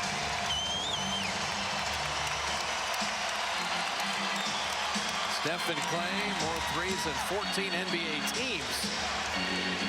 Needed them all tonight. Yes, they have. Raymond Felton hanging, Draymond blocking. Matthews, a little floater. Draymond the rebound. That's a big miss right there. It's a big stop by the Warriors. Livingston in, full small lineup. Sean, kick out, Clay, rimmed it out. They've got numbers here.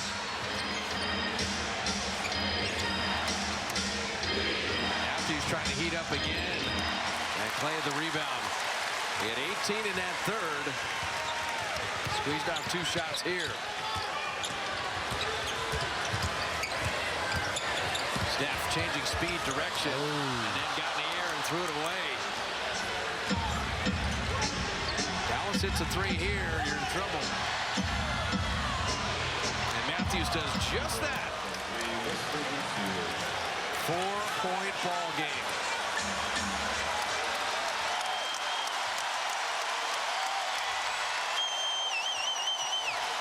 The hook pass.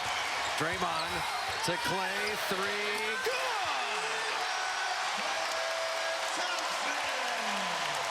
They use the trap to their advantage.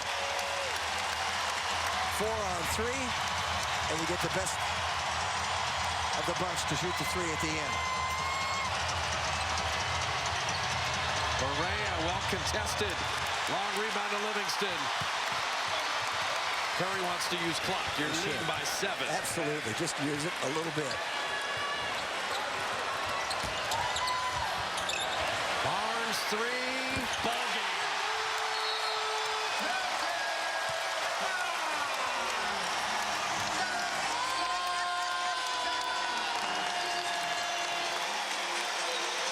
In Dallas, Steph and Clay went for 70. Tonight, they've gone for 71. The Mavs put 7 players in double figures. The Warriors, 4 of their starters. Klay Thompson with 40 and 9 made threes. And a 10-3 run capped off by Harrison Barnes. And the Warriors, up double digits, have put it away. And so for the Warriors, it's defense occasionally, but the firepower, that was the difference down the stretch. They're just incredible, and they play with fire a little bit, but they've got supreme confidence, and they can knock down shots. That Clay 3, and then Harrison, good from the corner. That should boost his confidence. Talk about that one. Yeah, he gets the 11 points, but Clay with 40. It's the second straight fourth quarter that he's dominated. Did it against the Clippers, too. Well, he loves to play against Dallas because he's averaged 42 the previous 2 games. He's got 40 tonight. 45, 39, 40. He doesn't mind them for a matchup. They're going to go to 9-0 when Steph and Clay have 30 or more. So would you like to see Dallas in a 7-game series in round 1? This is a Maverick team that'll have 6 road games out of their final 10. You can tell the people at Oracle did not want to see the streak end tonight.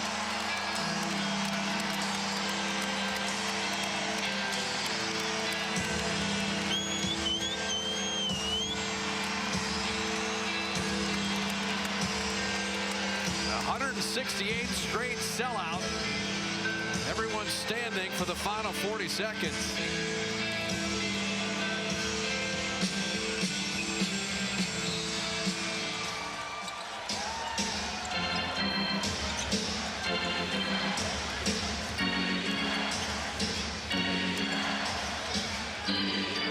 Clay knocked it away.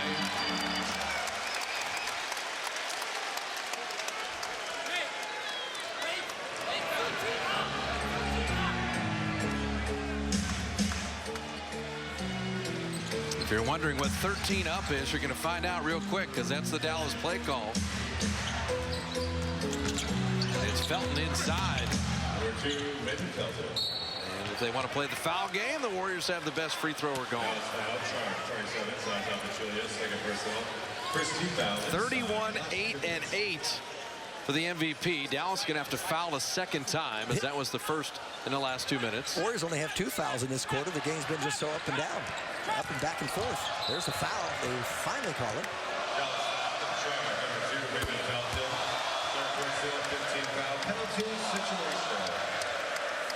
You gotta love Oracle.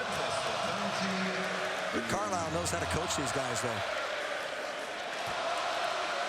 Don't forget, if you're coming Sunday, a special start time on Easter Sunday. 5 o'clock There are also going to be some BART repairs that will cause delays. So really carpool, plan ahead, give yourself plenty of time.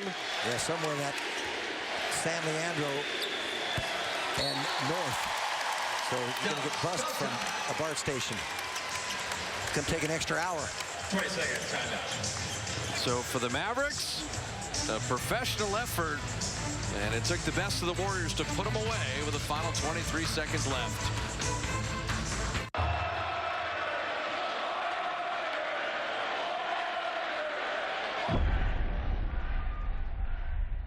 You've got the magic touch. It makes me glow so much. It casts a spell. It rings a bell. The magic touch. Oh, when I feel your charm, it's like a full alarm. You make me thrill.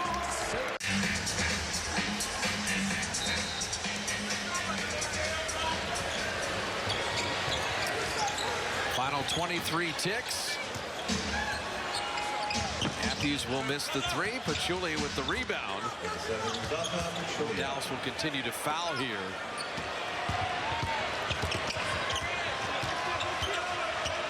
They going to dribble out the final 8 seconds. And the Warriors now move to 65-7. Make it 52 wins in a row at home. No team has ever been 65-7. And all the streaks continue. Steph with a made three. The home winning streak intact.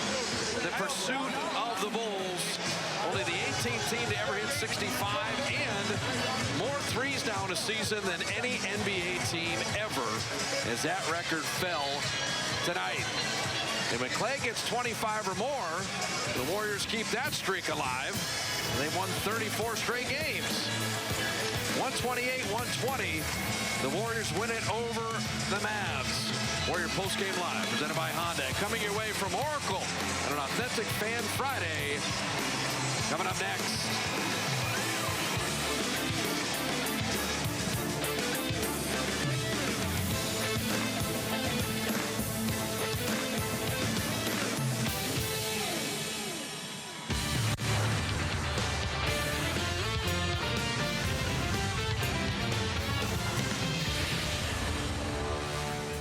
Well, you got to give Rick Carlisle and the Dallas Mavericks a lot of credit tonight. Minus their three leading scores. They put up 120 on the Warriors, but the Warriors score 128 as Clay goes for 40, and the MVP goes for 33 points, 8 rebounds, and 8 assists. Let's head downstairs, check in with Roz and Steph. Steph, you guys had an 18-point lead. It got down to 3. At any point, did you feel concerned? I mean, no, we want to play better on the defense, man. We were giving up 120 points. It's unacceptable. So just trying to figure out how to get some stops down the stretch. That was basically it. And, you know, game like this with D-League coming back and them not having guys and other guys stepping up making shots, it was just one of those nights, and we just got to get a win. You mentioned David Lee. At the beginning of the game, you had the chance to I'm washing out for the water, too. You had the chance to deliver his championship ring to him and speak to the crowd. And after the game, you spoke to him as well. What was special about it? I mean, he had some blood, sweat, and tears in the Warrior uniform for 5 long years, and, you know, culminated in a championship. And, you know, we had our ceremony at the beginning of the year, and he wasn't able to be a part of that. So this is his night to come and enjoy all the work that went into what we did last year. And I think it was special for him. His family was here, for us that played with him and know what he meant to our team last year. And finally get his ring. That's a special moment. And for one player that's still doing work on the roster right now, Klay Thompson just set his own season best for threes made in a season. From one good shooter to another. What stands out about the way Klay Thompson shoots the ball? I mean, he's consistent. He makes some unbelievable shots that you don't expect him to take, and he knocks them down. And obviously some timely ones, like tonight in close games that where we needed, every single one of them. So great shooter, always inspires and challenges me to keep doing what I'm doing. He's gonna keep doing what he's doing, and hopefully we'll be together for a long time. All right, thanks, Steph. Appreciate it. Guys. All right, Roz, for the Warriors, all the streaks intact, and you just watched the most threes ever in an NBA game. And upcoming, we have every game the rest of the way right here on CSN Bay Area. Philly on Sunday, that special start time at 5. And then, Jim, Washington, Utah, Boston, Portland. Every one of those games, if you're not on your A game, can be a problem. Well, they've got a lot of goals coming right now. They're obviously the #1 goal immediately is to get the #1 seed. Yep. They want to win a championship, but they'd like to break the Bulls record. They know that's all part of the same ingredient. And right now, you win 52 straight games at home. They're on a roll, but Dallas tested them tonight, and I don't believe Dallas could really shoot the ball any better than they did tonight. This is as well as they can play. You look at 39 of 80 on threes in an NBA game. Not only the most makes ever, but the level of proficiency between the two teams was remarkable. Well, they've got a lot of good shooters out there, and I said before the game that Wesley Matthews, with the absence of some of the other players, is capable of taking over a game, and he certainly did in the third quarter.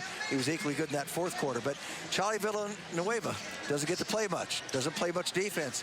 But you see, again, he can come to life. He's always been an offensive player. But there's no match for Curry and Thompson from that distance. Steph Curry kind of said it with Roz. 120 points allowed. Steve Kerr's going to shake his head a little bit. That'll be the focus for Philly in the week ahead. As good as the Warriors are defensively, they can't have that. Well, there are a lot of possessions tonight. Right. So there's a lot of scoring. So that gets expanded there. It's just like you always tell me, in our day, we just had many more possessions. True. That's all it was. But I do think they can play better defense, and they've got to do a better job of running people off the three-point line. Well, it's another win. It's 52 straight, 65-7. Is that real? Is this really happening right now? Is there two-way from equaling last year's 67-win total? Greg, Gary, Authentic Fan Friday. You just keep it rolling at home. Yes, they do, Fitz. It is incredible. 65 wins in 72 games. They are excited inside the Crowd Royal Club. A formal welcome to Honda Warriors postgame live. Wow. Greg Papa, Gary St. Jean. You got to give the Mavericks credit, Saintly. Minus Dirk Nowitzki, Chandler Parsons had the scope surgeries out the year. Darren Williams, they reached crunch time down 6. Charlie V will make the 3 here, Saintly. We got a 3-point game. But then Harrison Barnes will host up J.J. Barea, and that is a big-time basket there. Got a mouse in the house. He's got a mismatch with the point guard guarding him, and look at that. Zaza's shoes are right off his feet. Oh, my God. Welcome to the new NBA. Hello. And then Klay Thompson's shooting was just so pure tonight. 9 of 16 on his way to 40. Again, they skip it in the corner. Harrison Barnes, a couple of big shots. Yes. The post up on Barea Saint, and the one from the corner. And the Warriors, good look there by Draymond Green to find him in his preferred right baseline. He hasn't been making that shot, but he made it tonight. So the Warriors make 21 threes. They now have 938 threes on the year. The record was the Houston Rockets a year ago. The Warriors have passed that. They're going to be the first team in history to get to 1,000. Right now, they're on pace for about 1,060. They make 13 threes a game on average. Tonight, the Splash Brothers made 14 by themselves. So just add one more record to a year of history. This team has now won 52 in a row here. Steph Curry himself has made 348.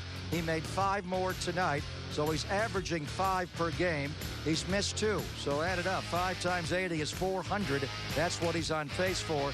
And the 938, again, they're going to get to 1,060 or so threes on the year. And I don't know when Steph's ever going to miss have a game where he's not going to make a 3. But get back to what Fitz and Jim were talking about. To give up 120 points, and I know the Mavericks got up 96 shots tonight, and 35 of them were threes. Welcome to the new world NBA, but minus their 3 leading scorers and Devin Harris, I don't think Steve's going to be happy giving up $120, Saint. It's that time of the year when you look at a depleted roster, you think you can just waltz through this thing. It's just not the way it is in the NBA. And Matthews and Villanueva got rolling. Barea was rolling early. They're making shots. So Yeah, the defense was a little subpar, but I'm going to look at the big three. And I got to add Draymond in here, Pop. When you look at his line tonight. 19 points, 10 assists, and 7 rebounds, St. Lee. I was really impressed. We know about the big backcourt, but I'll tell you, he was terrific tonight. And the rest of the guys chipped in, but it was the big three again. You only turned the ball over 7 times. The only concern is that you had to play the big three 35 minutes apiece. Day off tomorrow, Easter egg hunt Sunday. Just come in and play on Sunday. They're not having a morning shoot around. And come on in, relax tomorrow, watch a little college ball, and it's all right. It's a little loud in here tonight. They're into it. You know, wow. Here they go. You got them started now. The first Warriors. Look at them. So the first 4 years the Splash Brothers played together, they only scored 30 or more in the same game twice. This year they've done it 7 times, including 3 of the last 5 and back-to-back. Klay Thompson now, St. Lee, in his last 3 games against Dallas, has gone for 45, 39, and tonight 40. 9 for 16 on the 3-ball. He was 7 for 10 on the 3-ball Wednesday against the Clippers, 5 for 5 in Minneapolis. He's 21 for 31 on threes. I think half the league would take that on free throws. I think Rick Carlisle is going to vote him all pro tonight. Now that's a step shot. Look at the range on these shots. Did you notice? Watch the follow through. Just watch the wrist. This is Curry range here. Watch this. Watch his wrist. Incredible. Gorgeous. Just absolutely. Incredible. Watch this. Boom. Oh, If Steph was not in the league, you may say Klay Thompson's the greatest shooter of all time. But Steph is in the league. And we're pretty glad about that. Right now he owns the league. 9 of 18, Saint. 5 of 12 from the 3 line. I guess we're not worried about the back-to-back when he went 3 for 21, huh? No, I don't think so. Watch this one. Holy cow. That's amazing. Matthews had a heck of a game, but he got lost. Look at they're trying to double team him. Look at that one. You got to do it before half. He does it every game. Watch the crowd. Yeah, they knew it. And here comes the shimmy. There comes the shimmy. So Steph tonight makes 5 threes. Klay makes 9 threes. And the amazing thing is, like on that play right there, they're giving you the 2 to take the 3 away. And they still can't stop them. Just 2 driving layups right down the middle of the lane. So they're loading their defense up to take the 3-ball away. And they still combine for 14 tonight. Steph makes 9 and Klay makes 5. How do you stop these guys? Now, you know what? When they shoot like this, even though your defense was not superb, you're going to win. I don't care what the other team does. That's how powerful they are. I mean, it is. We've never seen shooting like this. So they're in a groove right now. And I don't know, if I'm Brett Brown and I'm Rick Carlisle and I'm trying to come up with a defensive scheme, I think I'm eating jelly beans. I don't know if I can come up with anything here. All right, we may see the Dallas Mavericks in the playoffs. Regular season series is done 3-1 for the Warriors. Mark Cuban, by the way, was not here tonight. His kids are on Easter break, so he's on holiday, but he was watching. He was not happy with Derek Stafford. He mailed it in. Is that findable?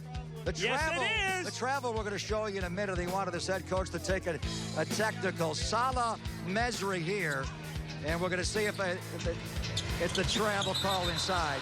Now, that's the one we were wondering what happened as Bogut jumped on his back, but they called him for shuffling his feet before. And Mark Cuban, who was given the NBA a lot of his money, he did travel, though, Saint. There's no question about it. He shuffled his feet before Bogut jumped on him. That's a blatant travel there, right? I mean, come on. It was a travel, but I love Rick Carlisle's face. It was great. Yeah. Cubes are going to pay a little money for his vacation. He doesn't care. He doesn't care. You having a little fun tonight on a Friday night? Look at this crowd. Warriors! They are on fire. This team has won 65 games. They've lost 7. They're 34-0 at home, and they've won 52 in a row here at home dating back to last year. David Lee got his ring tonight. You know who else was here? One of the great athletes in the end, in all of sports, Monet Davis dealing with Steph Curry. She's going to play a little basketball as well as a tremendous pitcher. So Monet is here to hang it with the MVP. They all want to be a part of it here at Oracle Arena. Just about ready to get going. We have lots of spring training action today, Giants and A's.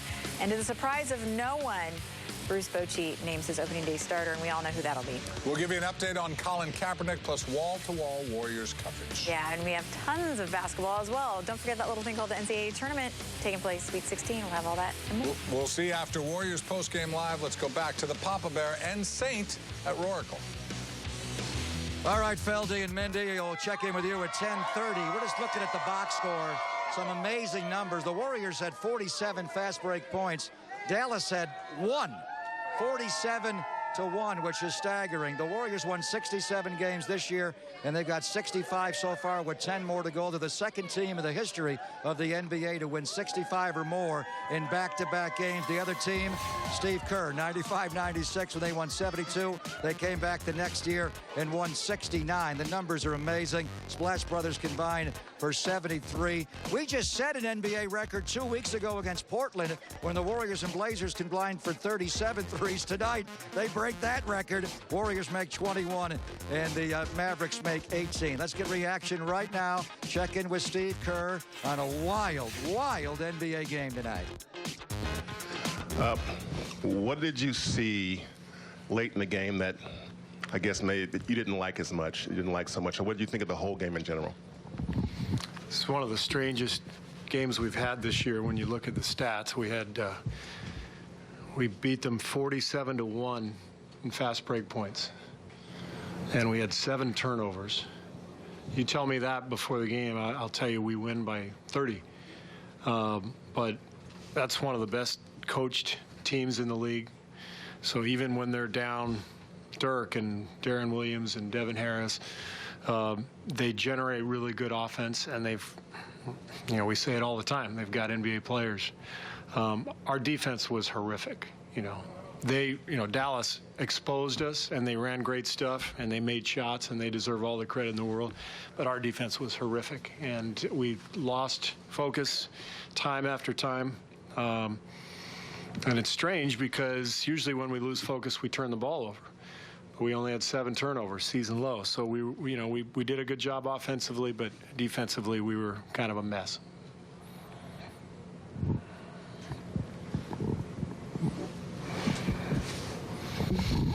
Early in the fourth, seemed like every time they made a run at you, Clay hit a 3 and about 3 straight times. How important was Yeah, I mean, there? Clay hit some crazy threes, to stem the tide.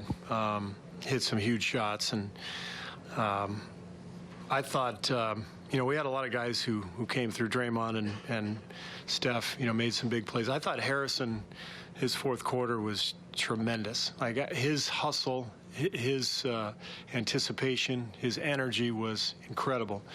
And it didn't always pay off for him, but it's the best I've seen Harrison play in a while. And he deserved that corner 3 to go in because of the way he was playing. But, we need that kind of effort all the time. But I also understand it's an 82-game season, and we've had so many games lately, very little practice time.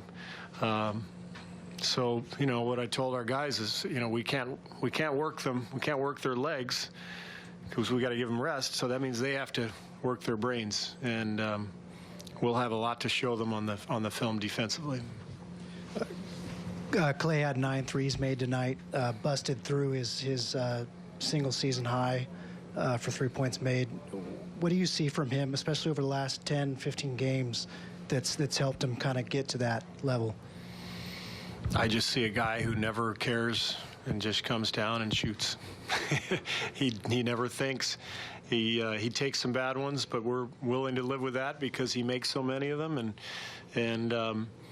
But he's a tremendous shooter with a perfect shooter's mentality. He doesn't give a crap. No, he does not. And our BMW turning point is going to be a Curry flurry at the end of the half, St. Lee. He'll make one and a little backdoor cut with about 2.5 to play. And then he'll make a little bit of a longer one later. This one you want to get up in time for the 2-for-1. Just a smart shot. So you get the last shot of the half. Here we go. Mesri, you better come out on him. I've seen this picture before, Sam. I know how it's going to end. Just an incredible ending there. A BMW turning point. Steph Curry with 8 quick points at the end of the first half. But for pretty strong words there by the head coach. Horrific is the way he described his defense tonight, saying he was not happy. Well, understandably so. But like he said, 7 turnovers, 47-1 on the fast break. It's about the mind game. Getting rest here to be mentally sharp come Sunday night. Offense was beautiful. Defense, a little something to be desired. And they're going to have all of Easter weekend off. Yeah. They're not going to practice at all tomorrow. They have no shoot-around Sunday morning. It's a 5 o'clock game. They're just going to come in for a walkthrough before the game and then go play the Philadelphia 76ers. You will hear from Steph Curry as we continue on Honda Warriors postgame live. Anderson Varejao really played hard tonight. He was battling, and look at him walking up the tunnel back into the locker room to celebrate a 65th win. 65-7 with 10 more to go. Welcome back to Honda Warriors postgame live. 65-7. They need 7 more wins to tie 72. 8 to break. Spurs won tonight. LaMarcus Aldridge went for 32. They did not play Kawhi Leonard, who has the quad injury. Patty Mills, Boris Diaw, and Danny Green also rested. Houston behind a triple-double from James Harden. They beat the Toronto Raptors tonight. And, of course, the Warriors behind the Splash Brothers going for 73, win by 8. Let's get reaction right now from the MVP, Steph Curry. 33 points, 8 rebounds, and 8 assists tonight. I mean, consistency and just everybody getting involved. It's not just one guy. When we get the ball moving the way we do and execute and highlight all the different talents we have in this locker room, good things happen. And, I want to continue that, going forward. So it's pretty special. We have some great shooters in this locker room and on this team, and it's fun the way we play. Clay broke his season high for threes. Any words on that? Thoughts on that? As expected, the way he gets better every single year. So we'll probably have the same conversation at this time of the year next year. Just the way that he works on his game and continues to elevate it. What would you attribute to the defensive miscues to tonight? Just lack of communication and kind of an IQ for the personnel we were playing against. It's basically it. They had guys out, so other guys are going to relish the opportunity to come in and make an impact, and we didn't follow the game plan very well. So we got to get better at that. Did they give you a hard time about the open when you passed up? We just joked about it. Yeah, watched it. I paused for like half a second too long and took a dribble, and it's like the first time I think I've ever. Nah, maybe not the first time ever, but rarely do I look at the rim and then not, as wide open as I was, and not shoot it. I thought he was hotter than I was at the time, so I wanted to give it up. Bad decision. What did it mean to you to give David his ring, and what did you think of the ovation? I mean, it's special. We had our opportunity to celebrate first game of the year. He obviously wasn't here, so for him to be his first time back at Oracle on an opposing team, it was a great reception that he received, and it was well-deserved. And the 5 years he spent here was a great ride of elevating to a championship level, and I think it was a highly anticipated night for him to come and receive his ring and get that love from Dove Nation that they appreciate what he meant to the Warriors franchise. Are those buzzer beater shots your favorite play to make, Steph? I mean, they're fun just because you went in the quarter or half or whatever with momentum, and just hopefully keep going in if I get the opportunity. All right, let's all do it together now. Do, do, do, do, do, do, do, do, do. 19,500 dudes. You want to see something special from Clay? Steph? Let's start with Steph. Behind the back, step back 3. Who does that? You love that. Who does that? Watch this. I've seen this. I've seen this movie before. He's going to make a buzzer beater. Oh, got a little shake in there. All right, and then Klay Thompson. You got to look at one more Another step. time. Mesri, you got to get up on him. And then Klay Thompson with this one. This is Steph Curry range. That's his 240th three of the year. And so that breaks his personal record of 239 last year. He has 246 on the year. Keep in mind, the record from last year when Steph set it was 286. They have 10 more games to go. If he averages about 4 more a game, as I said before, if Steph Curry picks some other sport, we might say Klay Thompson is the greatest shooter in the history of the NBA, say. I hear you. That last one, Pop, one step past the jump circle, he's launching. The both of them are launching from half court. It's amazing. They made 14 threes tonight. I've never seen them more excited here. No, they're fired up. Never seen them more excited. Yeah. I know how to get them even more excited. Saintly's buying at the Crown Royal Club. Gary! Gary's got the tab at the Crown Royal Club. Who's Gary? He's the saintly one. Saintly one. Saintly one. I've never seen him have more fun.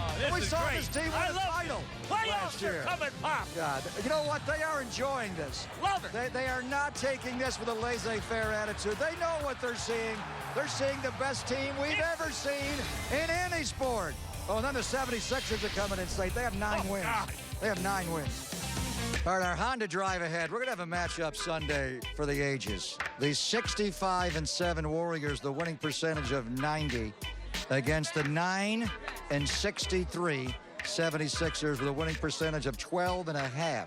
The all-time worst record for a full 82-game year is the 72-73 Sixers, who went 9-73. They almost got win number 10 the other night in Denver, but rookie Emmanuel Mudiay made a half-court shot. I had to cry for the 76ers. They were beaten by a point. But this team, the Warriors are historically good. The Philadelphia 76ers this year, Saintly, could be historically bad. What a matchup we're going to have on Easter. Well, we can't draw it up. I'll share with you. They've got 3 big guys. All of them are out. And they were top 3 picks. And beyond that, their game plan is to keep their cap low, and they're going to try to get in free agency. They got another draft pick. But if these big guys don't get healthy in the future, I don't know where they're going. Their strategy is questioned. Now, all that being said, when the Warriors played this team earlier in Philadelphia, Saint, they had a big halftime lead. Draymond tried to get the triple-double, and the Warriors won that game, but they had to sweat that game out. This is the NBA. You can't just show up and play, but they almost are on Sunday. They're not going to practice tomorrow. They're not going to have a morning shoot-around. It's an early game on Easter Sunday at 5 o'clock. We'll be on the air at 4. They're going to have a walkthrough right before the game and then go play the Sixers right after that. And I think it's perfect strategy by Steve Kerr. The guys are mentally really tired. They've had a lot of games. I'm on 10 and 18 days or whatever. So this is good to get away from it and enjoy your family. And, you know, I love tonight's offensive game. Now, for a coach, you're kind of not thrilled with the defense. But, my gosh, what a display of shooting and passing and fast break basketball and Klay and Steph. And then Draymond really is putting these big games together again. Those, you know, almost triple-double package tonight. Some bright play from different guys on the bench. So, you know, I'm looking forward again to Sunday, and they're home again on Tuesday. I think I'm going to save this box score forever. 47 fast break points to 1. Amazing. To 1. I can't believe it. David Lee got his ring, got a hug from the owner, and the Warriors do what they always do. They win. Feldy and Mindy are standing by with Sportsnet Central. Gary!